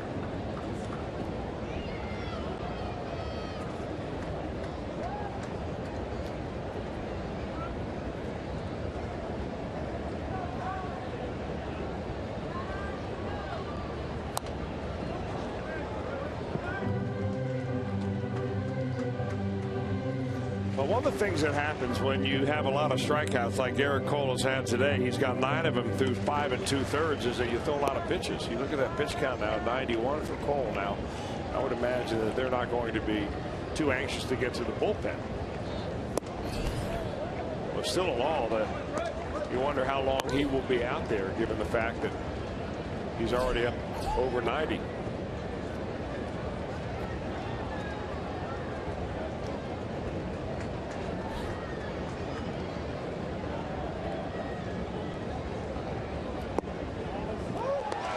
Number 11. That's a new season high for Garrett Cole in terms of strikeouts.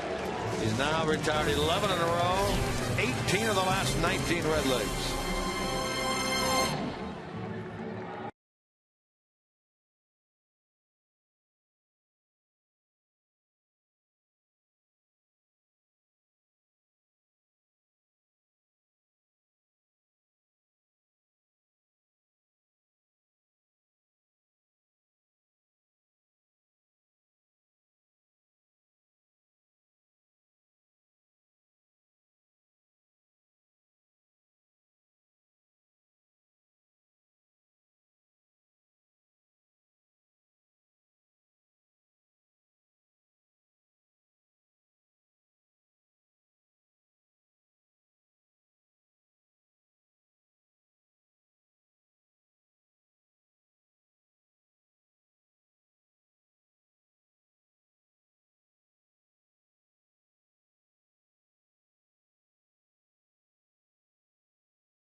All-Star tickets by becoming a Reds season ticket holder with plans starting under $9 per seat. Make sure you're here for all the excitement when the All-Star Game, the Home Run Derby, the Fan Fest, and much more return to the Queen City. For more information on guaranteeing your All-Star tickets, here's how you get it. Call 513-765-7500 or visit Reds.com/2015.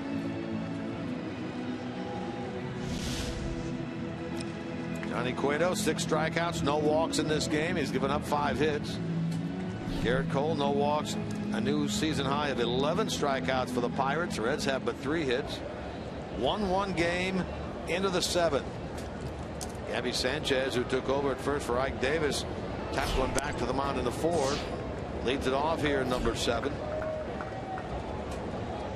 Took over for Davis in the game yesterday and struck out twice. Had a home run in the 5th inning on Friday night against Mike Leake.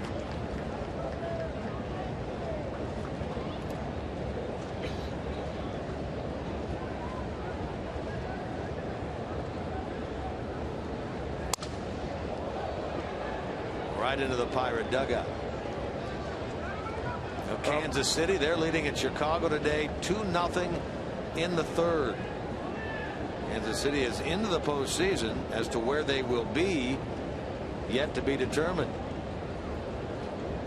Detroit, they are leading 1-0 over Minnesota. That game is in the 7th inning in Detroit. If the Tigers win that game, they then are American League Central Division champs. Seattle, late charge by them. They're trying to get into the American League wild card game. They're playing later on against the Angels. They need a couple of things to happen. Yeah. They need to win their game, right? Right. They need the struggling Oakland Athletics to lose their game at Texas.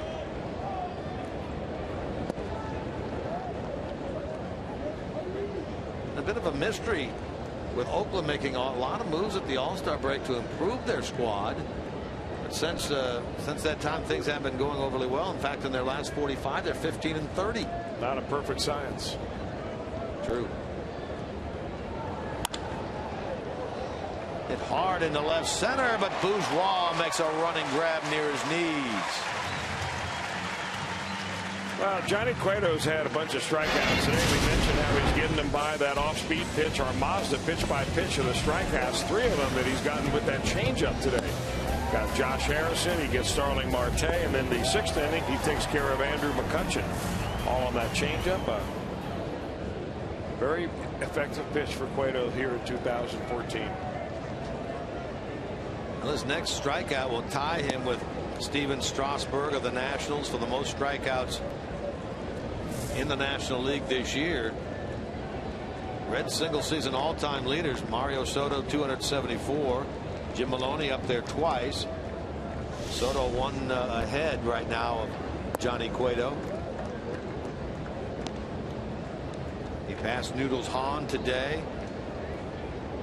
In fact, if Johnny can lead the league in strikeouts, he'll become only the 3rd Reds pitcher since 1900 to lead the league in both innings pitched and strikeouts.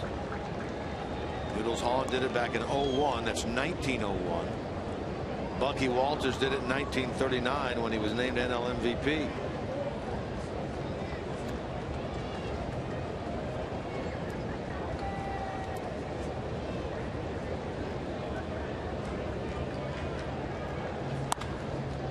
Right at Phillips. And he throws out Jordy Mercer, who's 0 for 3. We're out number 2.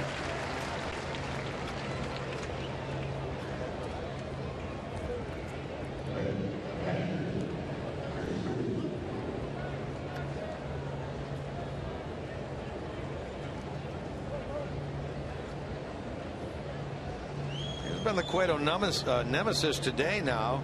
Chris Stewart with a pair of doubles. 2 of the 5 Pirate hits. Doubled to center in the 2nd.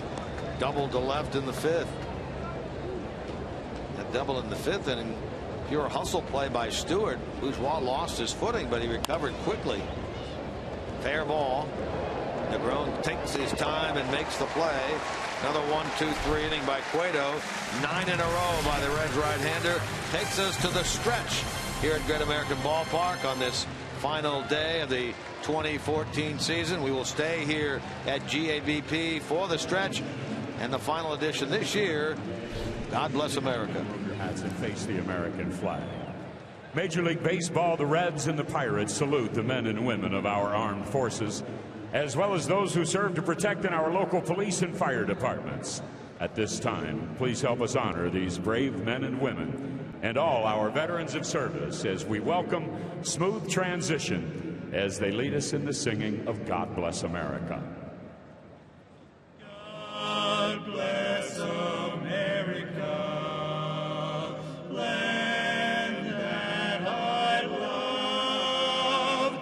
Stand beside her and guide her through the night with the light from above, from the mountains to the prairies to the oceans white with foam. God bless America, my home.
second AT&T fan photo of the game. It marks our last one of the year. There's Jim with his plethora of female friends. Nice photo there, Jim. Thanks for sending it in, and thanks for everybody for sending in your AT&T fan photos of the game for the 2014 season. We look forward to having more of them come 2015. Of course, the hit king being recognized here at the ballpark today. Jim Day was down there talking with him earlier, and now he is recognized by the very good Sunday crowd this final game of the year. In fact, they're now giving him a standing O. It never fails, does it? Hey, they're applauding him even in the Pirates dugout.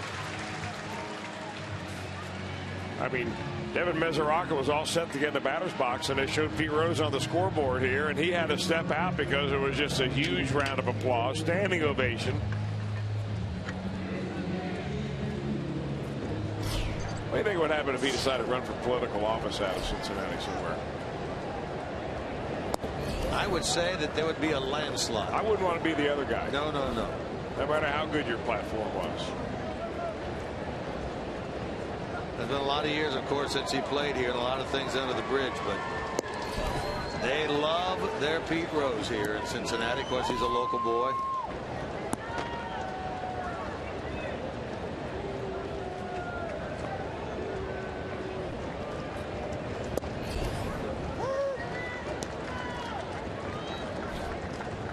Keeps up with this club. You heard him talk with Jim earlier. He knows the names. He knows what's going on. He knows the tendencies of this team. You don't often see that with guys once they quit playing, but Pete, baseball through and through, that's for sure.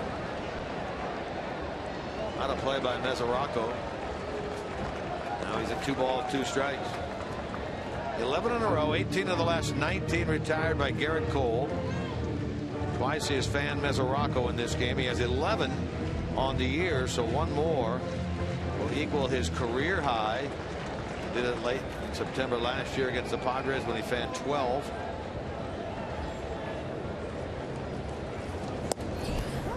There it is. And it's looking. It's 3 in a row. Called third strikes from Cole. He gets Phillips and Frazier in the 6th, and now he gets Mesoraco here for number 12. 8 of them looking. Well, that is some action on that fastball. I mean, when you throw 98, it doesn't always have much time to move, but that ball has some hair on it. Started as a ball, came back and hit the outside of the zone. He has been right on the edges all day long. You know, you just wonder with Garrett Cole. I mean, he did miss, as you mentioned, 6 weeks of the season.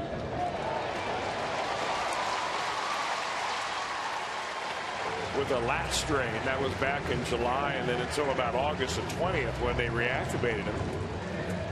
But with only 131 innings pitched coming into this ball game, he may be a little fresher than he would normally be at this year. What you worry about with the Pirates is the number of appearances that their relievers have made this year. They've got a number of them down there that are over the 75 appearance mark, which is oftentimes at least a yellow flashing light, if not a warning flag. Well, really, that was the same situation last year. They had used their bullpen an awful lot. Bruce is going on the first pitch, and Stewart's throw is right on the money. Boy, that, even with a big jump by Jay Bruce, I mean, he was off. He had a good lead, it looked like. He broke at the first move that Cole made. Cole is not all that compact to the plate, but that's an excellent catch and throw. I don't know what the pop time was there for Stewart, but it had to be awfully impressive.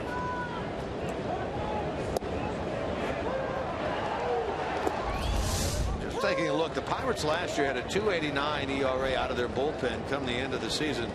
They go into this game with a 3.17, but in the second half of the year, that pen has done great work. A 2.68 in the second half. Handled right near first base there by Gabby Sanchez, and so thanks to the caught stealing, 3 batters and out go the Reds in the 7th.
On this chopper off the bat of Frazier. Nice play, one of the many. Turned in by Josh Harrison this afternoon. Reds take an early 1-0 lead. That was until this ball hit in the 4th inning by Neil Walker, his 23rd of the year, right by the bow tie bar out there in right. Tied the game at 1. Then a big pitchers matchup today. Garrett Cole has tied his career high with a dozen strikeouts, 8 of them looking in this game. Johnny Cueto, he's simply been Johnny Cueto as he's been most of the year. He's recorded 6 strikeouts, given up but the 1 run, and that was the solo homer. That's today's Honda game summary. Meanwhile, Garrett Cole will not get an opportunity for a new career high in strikeouts. He is out of the game. Andrew Lambeau pinch hits for him here in the top of the 8th. Garrett Cole goes 7 innings. Allows 1 run, 4 hits with a dozen strikeouts. Did not walk a batter. So he ends the regular season with 3 straight outings of 7 innings.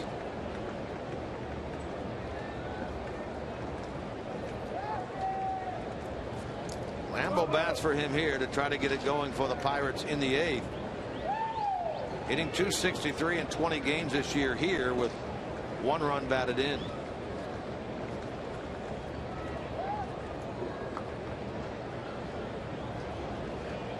Called up right at the end of August from AAA Indianapolis. Lambeau had a very good year down there. .328 average, 11 homers, 42 RBIs in 61 games. And he's a strikeout victim. That's number 7 for Johnny Cueto, and that now ties him for the league lead with Steven Strasburg. Well, he reaches back for a second gear, 94, so much so we're going to make it our flamethrower, brought to you by Cholula Hot Sauce. We thank Cholula for their sponsorship this year of our flamethrower strikeout of the day.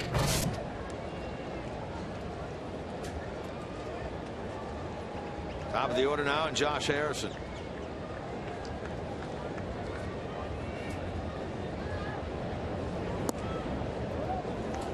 Trying to end this season with a 16-game hitting streak is Harrison. He's grounded out, struck out, flied out today.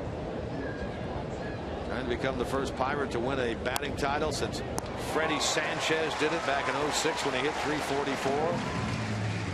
Hits this one hard but out. 11 in a row now retired by Johnny Cueto, who's due up 3rd in the bottom of the 8th. Batter will be Travis Snyder. We were talking earlier about the year of the pitcher, how that has gone in terms of offense this year.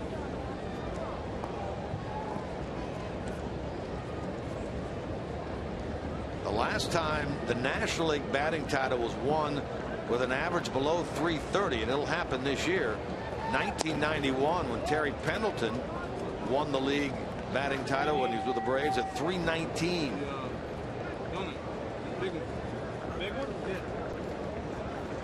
Closing in on 25 years since that's been done. Toward right center field. That'll get down. That is a hit. It splits the outfielders. It'll go to the wall for Travis Snyder, who gets his first hit of the game. 3 doubles now by the Pirates in this one. A 2-out chance for Andrew McCutchen. You know, you really never know what you miss until you get a guy not be able to play. And Billy Hamilton cuts balls off probably better than anybody that I've seen in the National League this year. And we've seen 2 balls that found the gap here all the way to the wall that probably would not have had Hamilton been out there. Not to take anything away from Chris Heisey. I mean, he's doing the best he can. But real great defense has been a hallmark of this ball club, and Hamilton's been a big part of it. So now you've got a base open with the MVP candidate McCutchen at the plate. But you've got a guy in a left-hander on deck, and Neil Walker that hit a home run off it. You come right after McCutchen here? Probably so.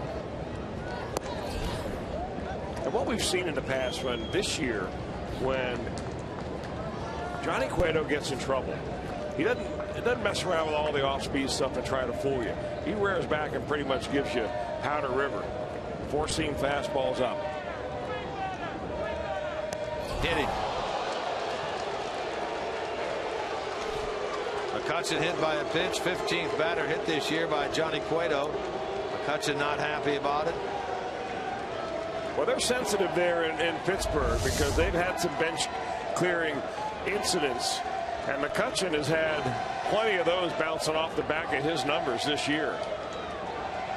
Well, most notably against the Arizona Diamondbacks, which forced McCutchen on the disabled list for a short stint, and in that same game ended the season of Paul Goldschmidt. But to be fair about it, you have to mention that the Pittsburgh Pirates lead the league in hit batters by 20 over the next closest team, which is the Reds. So the Pirates have pitched inside at an unprecedented rate this year, and of course hitting batters is just part of that. I'm not so sure Cueto did that on purpose. I very much doubt it, but he wasn't going to miss over the plate. And a whole lot less damage happens to the pitcher when you miss inside than missing over the plate.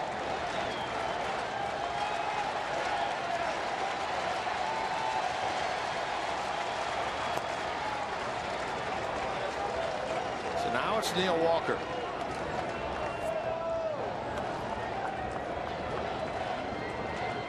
Today, 2 out of 3. Nice running catch in left field as last time by Bourgeois took a hit away. His home run in the 4th, the only Pirate run.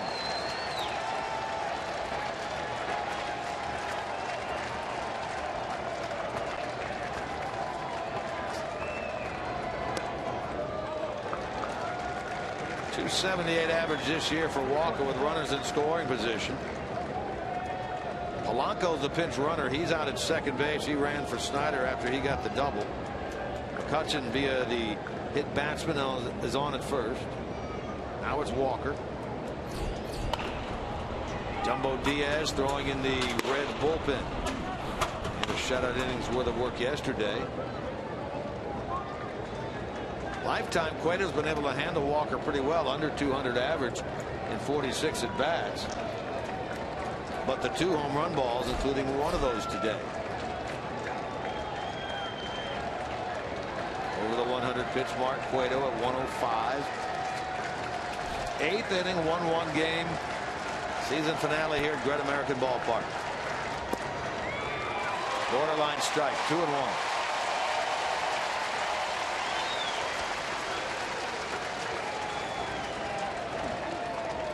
Another way of calling a borderline strike is a pitcher's pitch.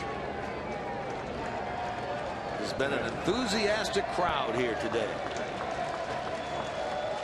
Into this season finale.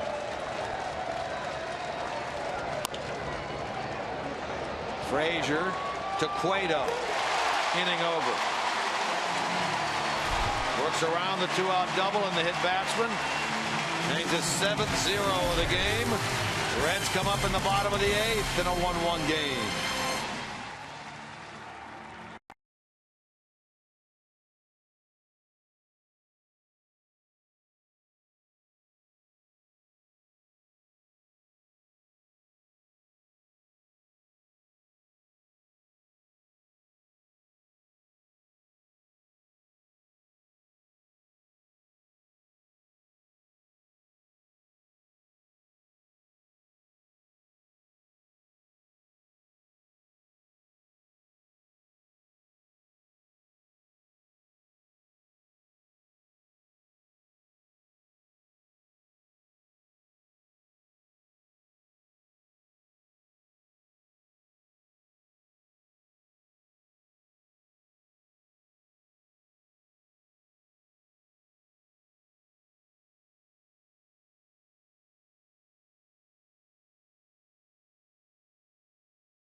Sports Ohio will bring you the final post-game show of the year, presented by Performance Kings Honda, as it's been all year. Hopefully we'll be talking about a Reds victory. And a great job by Johnny Cueto. Here's the last out of the top of the 8th inning. He gets the ground ball. Frazier to Cueto. Johnny all pumped up, as is this big crowd today of over 34,000. They give him a standing O as he leaves the field. Could very well be done for the game. His spot due up third. Well, wait a minute now. Do you think if the Reds make the first 2 outs in this inning that they're not going to bat Johnny Cueto third? We'll see.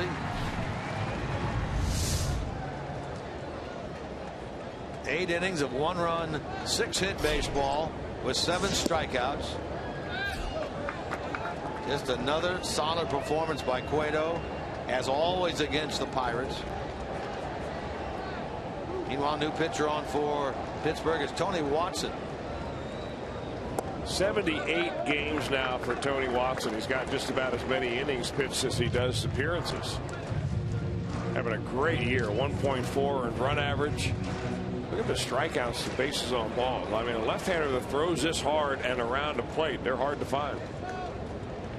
Bourgeois trying to get it started. Watson threw an inning in yesterday's game. A 1-2-3 ninth. One of the 7 pitchers they used. The game had ultimately won by the Reds at 10-6. Lined into the alley in left center. A hit for Bourgeois. McCutchen cuts it off with a slide, but Bourgeois is going to get himself a double. He's headed to third. Is he in there? He is. What a play by Jason Bourgeois. He never slowed down around second base. Well, he never slowed down one bit. And Josh Harrison, I think, is convinced that either he hurt his hand or he is convinced that they got him at third base out. We'll take another look at it. A shot into the gap. McCutchen comes over, slides to try to cut the ball off, which he does, but it bounces out of his glove. And that gives Bourgeois a chance to stretch it into 3. Never breaks stride around second.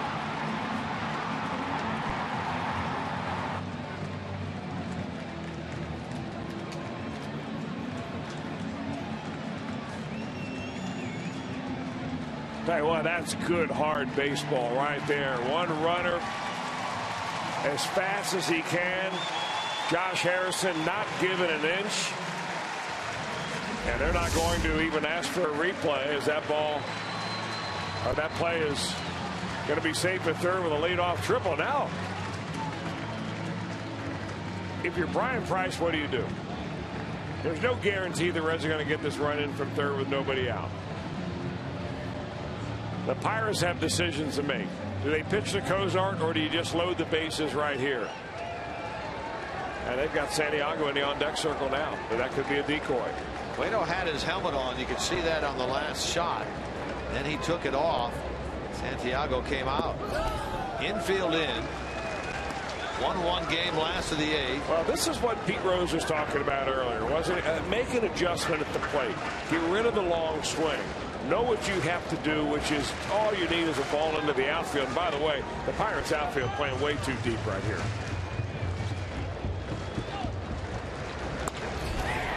Caught by Harrison at third on a dive to his left.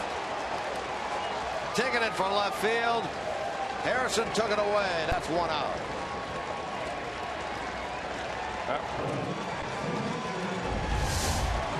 Tried to get it in there. Hit fairly sharply, but there's Harrison again. That Harrison guy is everywhere. Well, Santiago is in the on-deck circle. He walks back down the dugout steps, and up the steps comes Cueto. He gets a standing ovation.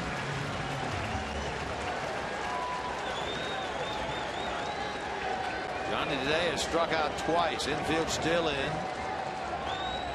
Polanco is playing in right now, is starting to move in. McCutchen and Marte still pretty deep. How fitting would it be, though, for Johnny Cueto to drive in his own winning run?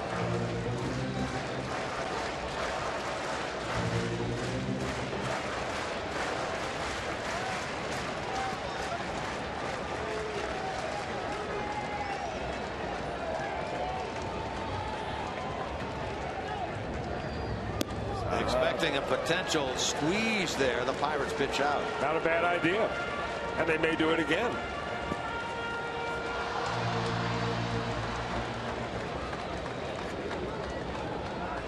Is this to you a last game of the season move? I mean, you wouldn't see this. No, this is an attempt to try to keep Johnny in the game in case the Reds don't score. He needs to get his number 20.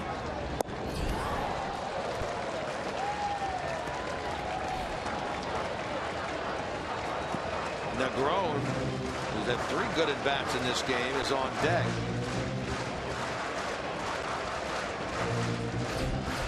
How about a 2-strike squeeze? A little safety squeeze right here? Not a safety squeeze, just a 2-strike squeeze. You foul it off, it's a strikeout. Guy goes back to third. I mean, I doubt that you see a pitch out on that. That's why I'm saying that would be an ideal time to do it. And that was a buttable pitch.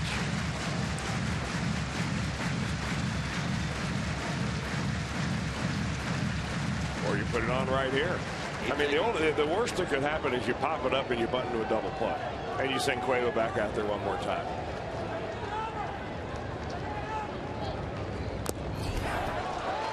Stays alive. Leadoff triple by Bourgeois. Cozart, in an attempt to get that run home, lined one to the left of Harrison at third, who caught it. Cueto now. Negron next. Everyone on both dugouts up near the railing.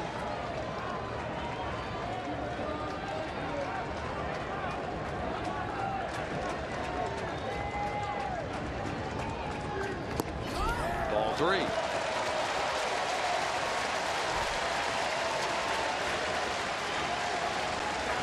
If you're watching here, you don't want to get fancy at all. You simply need another strike.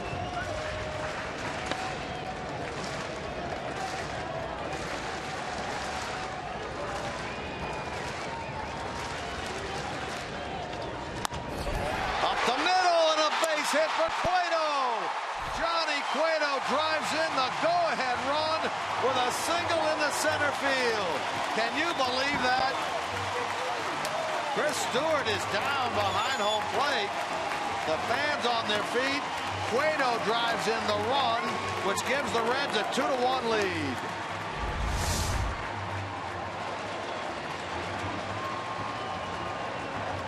Well, the base hit. The reaction of the Reds dugout. Johnny drives in his own run, and with Stewart down behind the plate, watch a follow through by Cueto all the way around, and he knocked the glove right off the hand of Chris Stewart with that follow through, and Stewart is down behind home plate. That would be very unfortunate if he is injured to the point he has to come out of this ball game. Of course, the Pirates catching core already hurting with the left hamstring injury of Russell Martin, so much so that he left the game on Friday, didn't play yesterday. There's Johnny Cueto coming in and giving a pat on the back there to Chris Stewart. Take a look at it again here.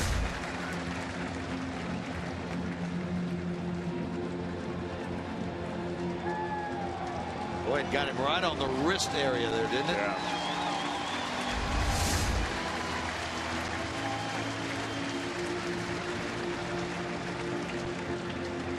Cueto walking over to the dugout, talking with Brian Price. Now he's going down into the stairwell. Norman Rodriguez will come out and run for him. Could you script that any better, though, Hollywood style? Absolutely not. First, as you mentioned, Jim, it was unheard of to see that situation anyway. Your starting pitcher coming up there in the 8th inning with the go-ahead run.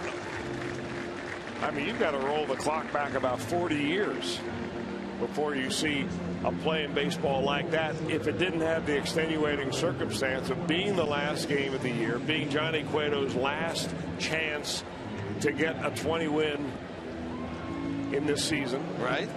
And he was able to deliver with a base hit up the middle and drive in a run to give him a 2-1 lead. Wow. Chris Stewart on his feet, talking with the home plate umpire Marvin Hudson. His manager is there as well, Clint Hurdle. He's going to see if he can catch the ball. They do, of course, have a third catcher in Tony Sanchez.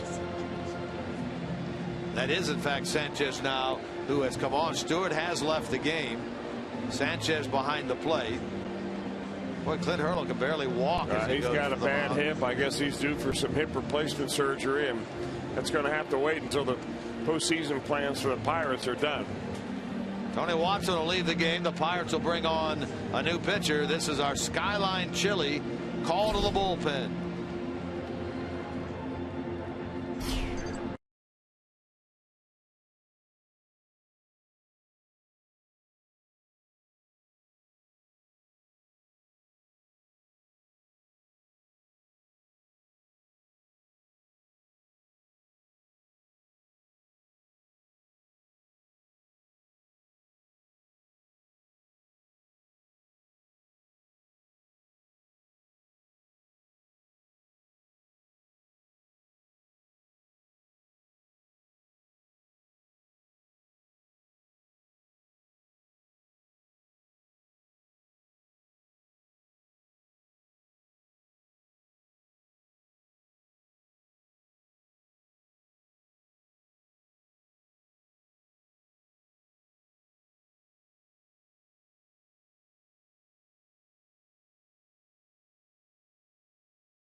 $15 Major League Baseball All-Star Game. You can guarantee the opportunity to purchase those All-Star tickets by becoming a Red season ticket holder with plans starting under $9 a seat.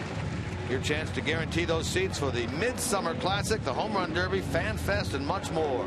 Securing your All-Star tickets can be done by calling 513-765-7500 or visit Reds.com/2015. One lefty replaces another. Justin Wilson on to replace Tony Watson.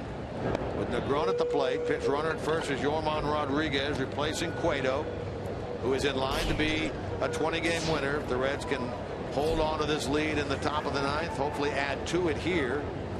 1 run, 6 hits in 8 innings for Cueto with no walks, 7 strikeouts. He leaves the game as the league's leader in innings pitched and tied for the strikeout lead, which is where he will end with Steven Strasburg of Washington. There's a blast by Negron, way up into the seats. Off the facing of the second deck, a 2-run homer for Christopher Negron as he sprints around the bases.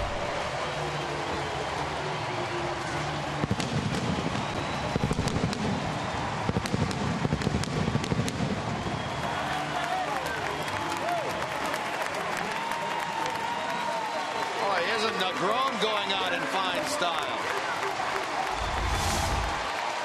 He wastes no time jumping all over this pitch. Belt high over the center of the plate. He's already hit the ball hard 3 times today. And that time going yard, and everybody in that dugout's got a big smile, especially number 47. A 3-run 8, a 4-1 Cincinnati lead. Chapman throwing in the Cincinnati bullpen. Phillips at the plate now. Home run number 6 for Negron. 17 runs batted in now for him this year.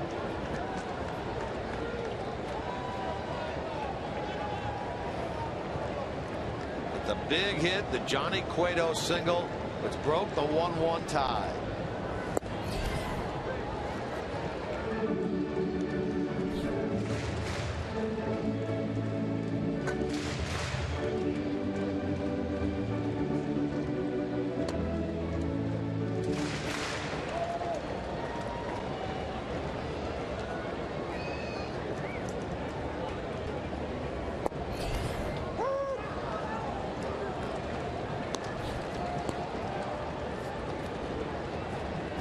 What a way to close out the season for the Washington Nationals, a team that has the best record in the National League today. Jordan Zimmermann throws a no-hitter at home against the Miami Marlins on the final day of this 2014 season.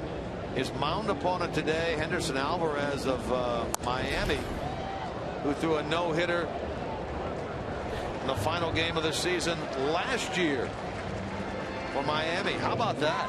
And a 1-0 no-hitter. And a 1-0 no-hitter. Congratulations to Jordan Zimmermann.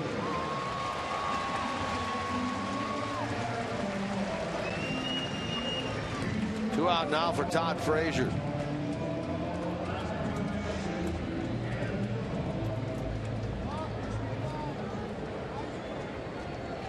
Things go true to form here. Cueto will join Kershaw and Wainwright as 20-game winners in the National League this year.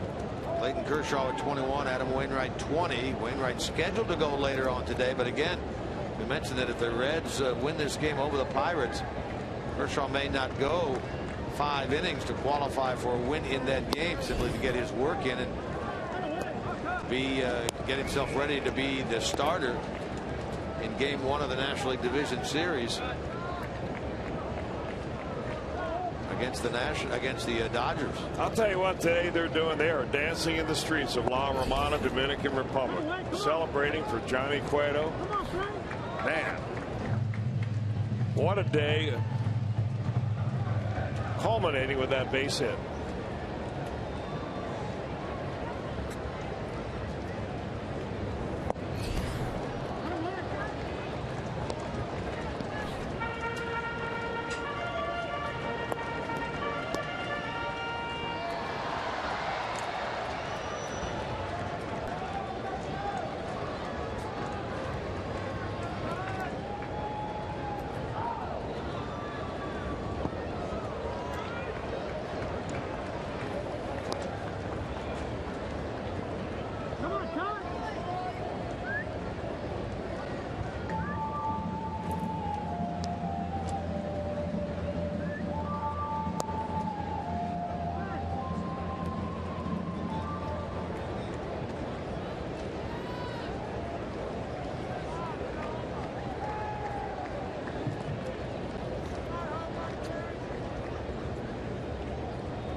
For to Frazier. That is the first walk issued today on either side of the ledger.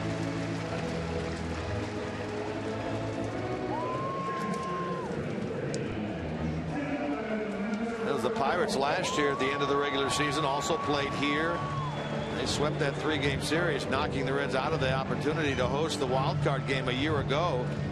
The Reds can hold on here and win this one. It would be the Reds knocking the Pirates out of the opportunity to potentially play for the National League Central Division title tomorrow afternoon in St. Louis. They need still some help, but the part of the way it had to go down was a Pirate win today. Pitcher of record for the Pirates in this game right now is Tony Watson, 10-1 on the year. His only loss came here on the 11th of July, right before the All-Star break against the Reds.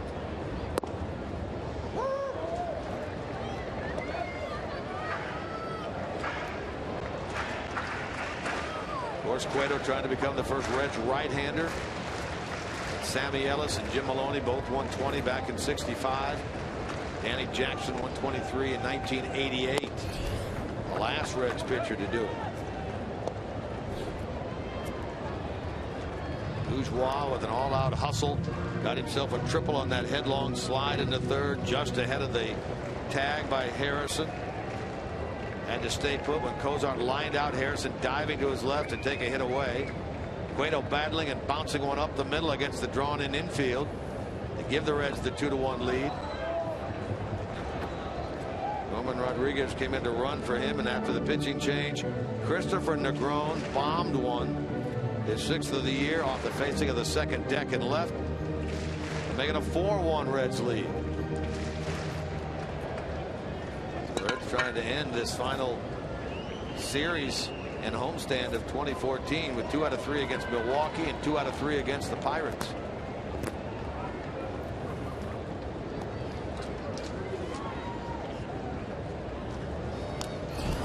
hit him or was it a foul ball? It is a hit batsman.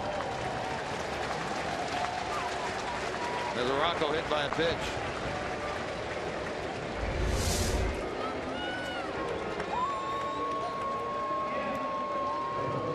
Got him on the knuckles, it looked like, on the left hand.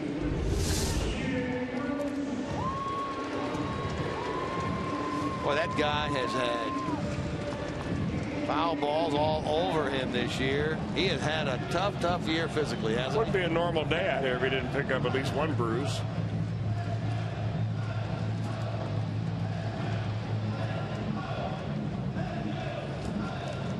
Now Pirates pitching coach Ray Searage out of the dugout.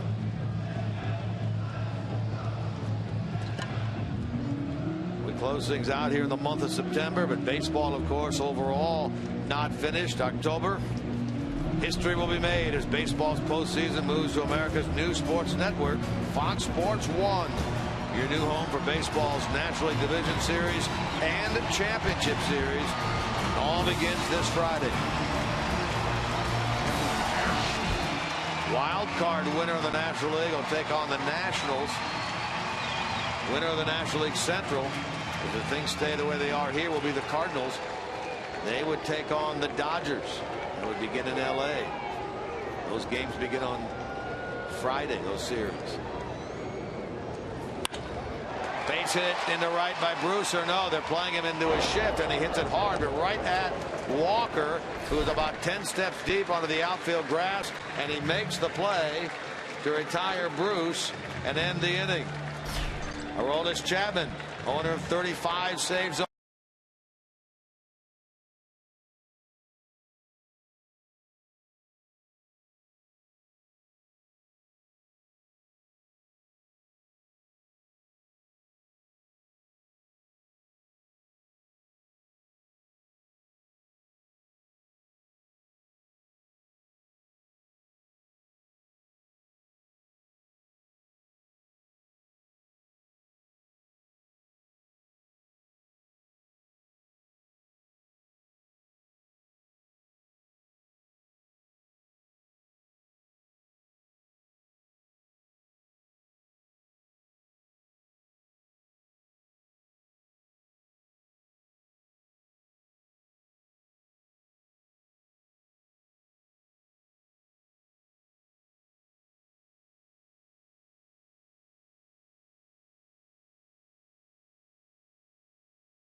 Cueto, and we have been counting down the top 9 moments of 2014, and in at number 1 is that guy right there.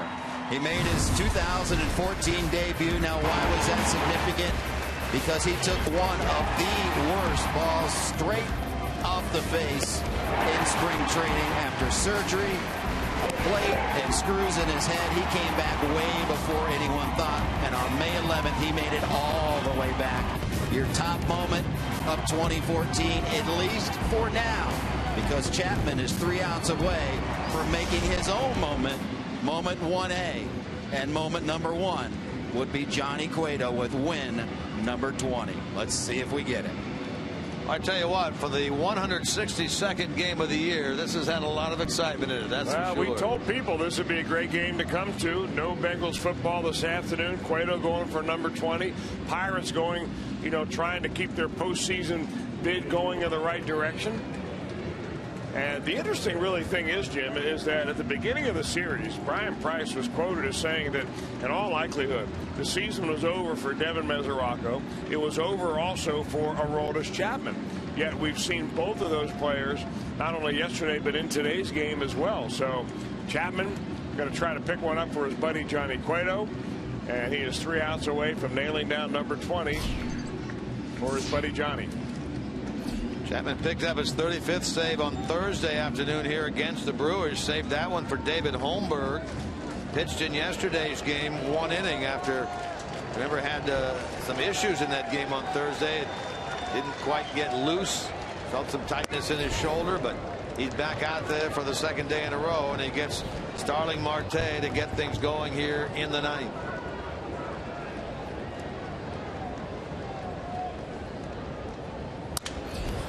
Into center field, and that's going to drop for a hit.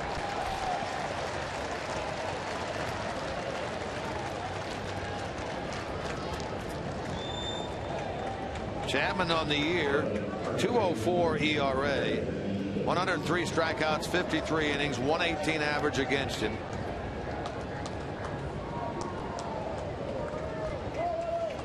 Marte is actually one of those that's handled him pretty well. That's 3 hits now and 8 career at bats for Marte against Chapman. That's Gabby Sanchez.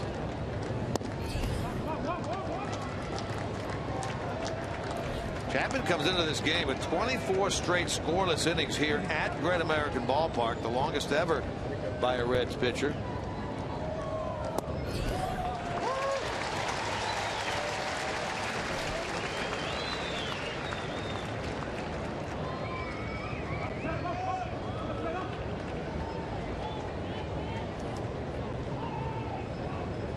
Pirates now have 7 hits, as do the Reds.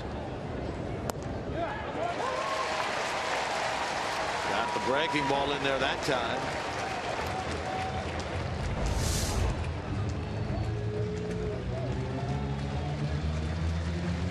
When he gets that slider over, it's almost unfair.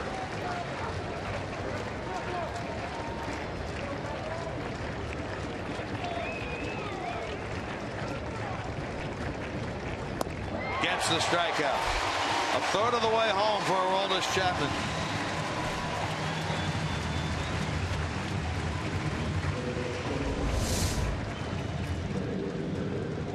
Looking fastball, never getting it right there, and a breaking ball on the outside corner, and another strikeout. Boy, the strikeouts have been coming in bunches today.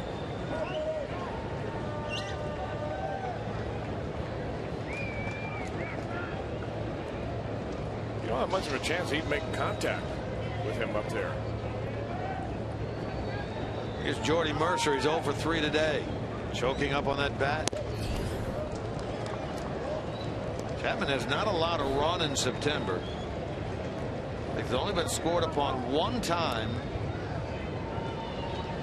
since July 26th. Runner on the move from first, no throw.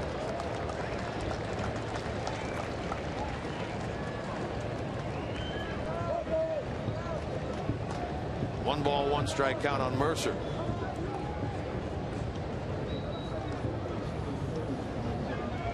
Credit Marte with a steal there, so that'll be his 30th of the year. Reds up 4-1, 9th inning. Trying to close out the season with a win. Takes away, of course, the double play ball.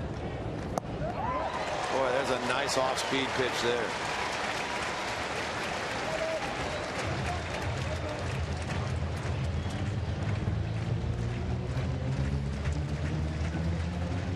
Tony Sanchez waits on deck for Pittsburgh.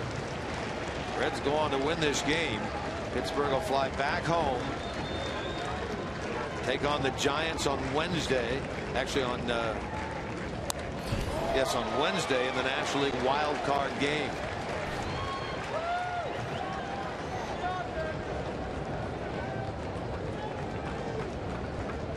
And in that game, that would feature, from what we are led to believe, Edinson Volquez against Madison Bumgarner.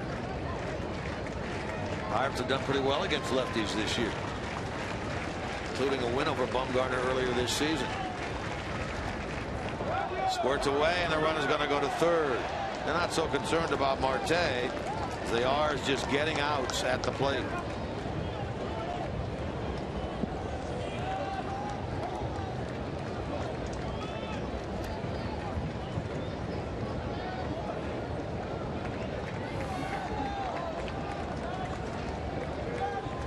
The wild pitch on Chapman that allows the runner to go to third.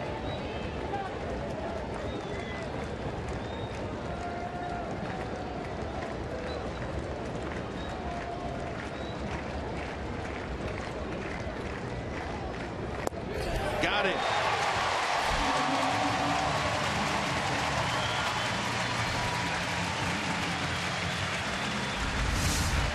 A 100 miles an hour on the black. Chapman comes on, gives up the base hit. Now he's struck out 2 in a row. How about that number there? That is mind-boggling. 105 of the 201 batters he has faced this year is struck out. That is like a top-round draft pick what he does in high school. Not against the best hitters in the world. And this is what they've been waiting for, the 27th out for Johnny Cueto. He's an out away from becoming a 20-game winner for the first time in his career. Tony Sanchez bats for the first time today and in this series. 270 hitter with a couple of home runs.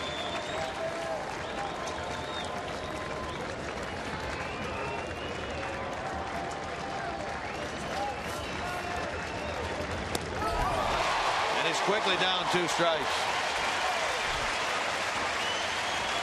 34,424 on their feet for what they hope will be the final pitch of the 2014 season. Chapman to Tony Sanchez with a runner at third, 2 out. 4-1 Reds, 9th inning.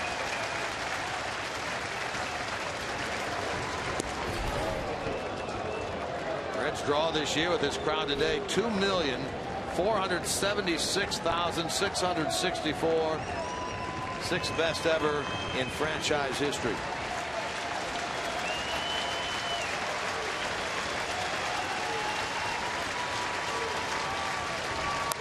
Out of play.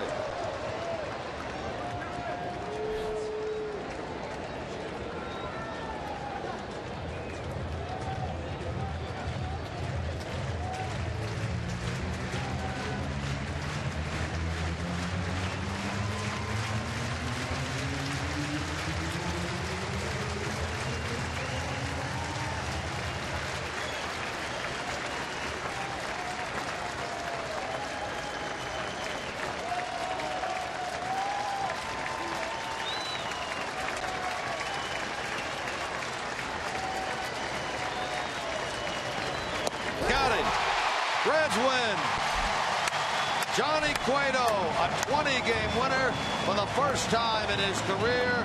This is 7th year in the big leagues. The first Reds 20-game winner since Danny Jackson in 1988. First right-handed 20-game winner since Sammy Ellis and Jim Maloney back in 1965. And the Reds close out the 2014 season with back-to-back wins. They end things at 76 and 86. That smile says it all, doesn't it? Well, a very special day for a very special Reds player. He has worked so hard and against the odds with very little run support. He drives in the winning run himself and nails down number 20.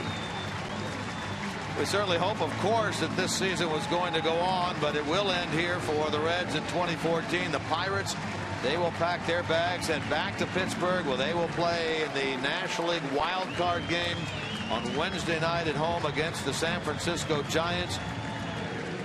Look at the love of Johnny Cueto by his teammates as he walks toward the dugout. Jeff Piccoro, our Jeff Piccoro down there hoping to get Tomas Vera as the interpreter with the 20-game winner. Boy, it's just a very, very special day here today to close things out.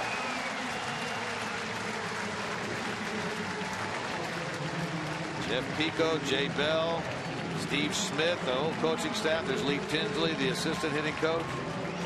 Freddie Benavides, all giving Johnny Cueto the glad hand. Don Long, the hitting coach. Johnny walks over with Tomas Vera and Jeff Pecoro. Well, thank you very much, guys. I'm joined now by Tomas Vera, one of the athletic trainers for the Reds, and Johnny Cueto. Johnny, 20 wins. How happy are you, and what does this accomplishment mean to you? Johnny, ¿qué tan feliz estás y qué significa esto para ti, estas 20 ganadas? Bueno, yo me siento muy bien. Primeramente le doy gracias a Dios. Me siento bien por el equipo apoyarme y yo gané esos juegos. Well, first of all, I feel really well. I want to thank God for this, and also I want to thank my team for backing me up and doing what they did for me today. Josh Harrison played an unbelievable third base, and he takes the hit away that would have won the game. Brian Pena, the Reds catcher. That's got to feel good for the big night that Johnny just had. But Josh Harrison played an unbelievable third base. You were going to be taken down had he got that hit. You went up to bat and got the base hit, the winning RBI in the game. What was that like? And could you have gone on to pitch 10 or 12 innings, whatever it took today? Josh Harrison, mira, yo jugó un buen tercera base hoy y quitó el hit que pudo haber sido la ventaja para el equipo. Viniste tú, bateaste, hiciste un gran turno y conseguiste para irnos arriba. ¿Qué pensaste en ese momento? Bueno, yo pensé, Manny ya habló conmigo, me dijo, Cueto, ¿qué tú quieres hacer? ¿Va a batear para volver para el noveno? Y yo le dije, bueno, sí, yo quiero batear. Y me dio la confianza, gracias por darme la confianza, y vine yo a dar el hit. Well, Bryce talked to me and he told me, hey, if you come to the 9th inning, you're going to hit. They said, yes, please, I want to hit. I want to come back. I'm ready to pitch on the 9th inning. And I thank him for letting me do it. He did it, and I thank for him giving the confidence to me to do this. Biggest at bat of your career? ¿Tú crees que es el turno al bate más grande de tu carrera? Bueno, es el turno más grande que yo he tenido, que vengo y doy hit, porque tenía casi 2 semanas que no bateaba. Yes, you're right. It's the biggest at bat that I have. I mean, if you see it, it's almost about 2 weeks ago I haven't got one hit. 2 more questions. One, you're also going to end up leading the league in innings pitched, as well as winning 20 games. Those are milestones. Are those something that you wanted to do when the season started? Otra pregunta también. Estás liderando la liga con innings lanzados y también estás liderando la liga con los 20 ganados. ¿Qué piensas? Bueno, yo pienso que bastante trabajé para mantenerme todo el tiempo arriba, pero gracias a Dios que tuve el chance y siempre adelante. Well, I think I work hard for this. I always work hard and I keep myself up, and I thank you for having the chance to do this. I put myself to doing this. And what about these fans? Unbelievable today, huh? ¿Y qué te parecen los fanáticos hoy? Bueno, los fanáticos, gracias por venir a verme el juego, el número 20, y le doy gracias que sigan viniendo. Well, I thank the fans to come here and see me winning the number 20, and I thank them for coming, and I hope they keep coming to watch the games. Thank you, guys. It's been a pleasure all season. Thank you very much, Tomas. No, thank you. Thanks, Johnny. So Johnny Cueto wins number 20, guys, and the biggest at bat of his career. He drives in the winning run. Back upstairs, Jim. All right, thank you, Pitt. Great job down there with Tomas Vera and with the 20-game winner, Johnny Cueto. Johnny, of course, had the big hit, as they talked about. That is our John Merrill hot dog play of the game in the bottom of the 8th inning. There it is, by the pitcher, up the middle. Cueto very happy. Bourgeois, who had the triple, scores what turned out to be the winning run. His teammates showing a lot of love for number 47. He had the big smile on his face as he got over to first base. Reds take a 2-1 lead. That is our John Merrill hot dog play of the game. Reds win it 4-1. As we go to break, take another look at the ice bucket dumped on the head of Johnny Cueto.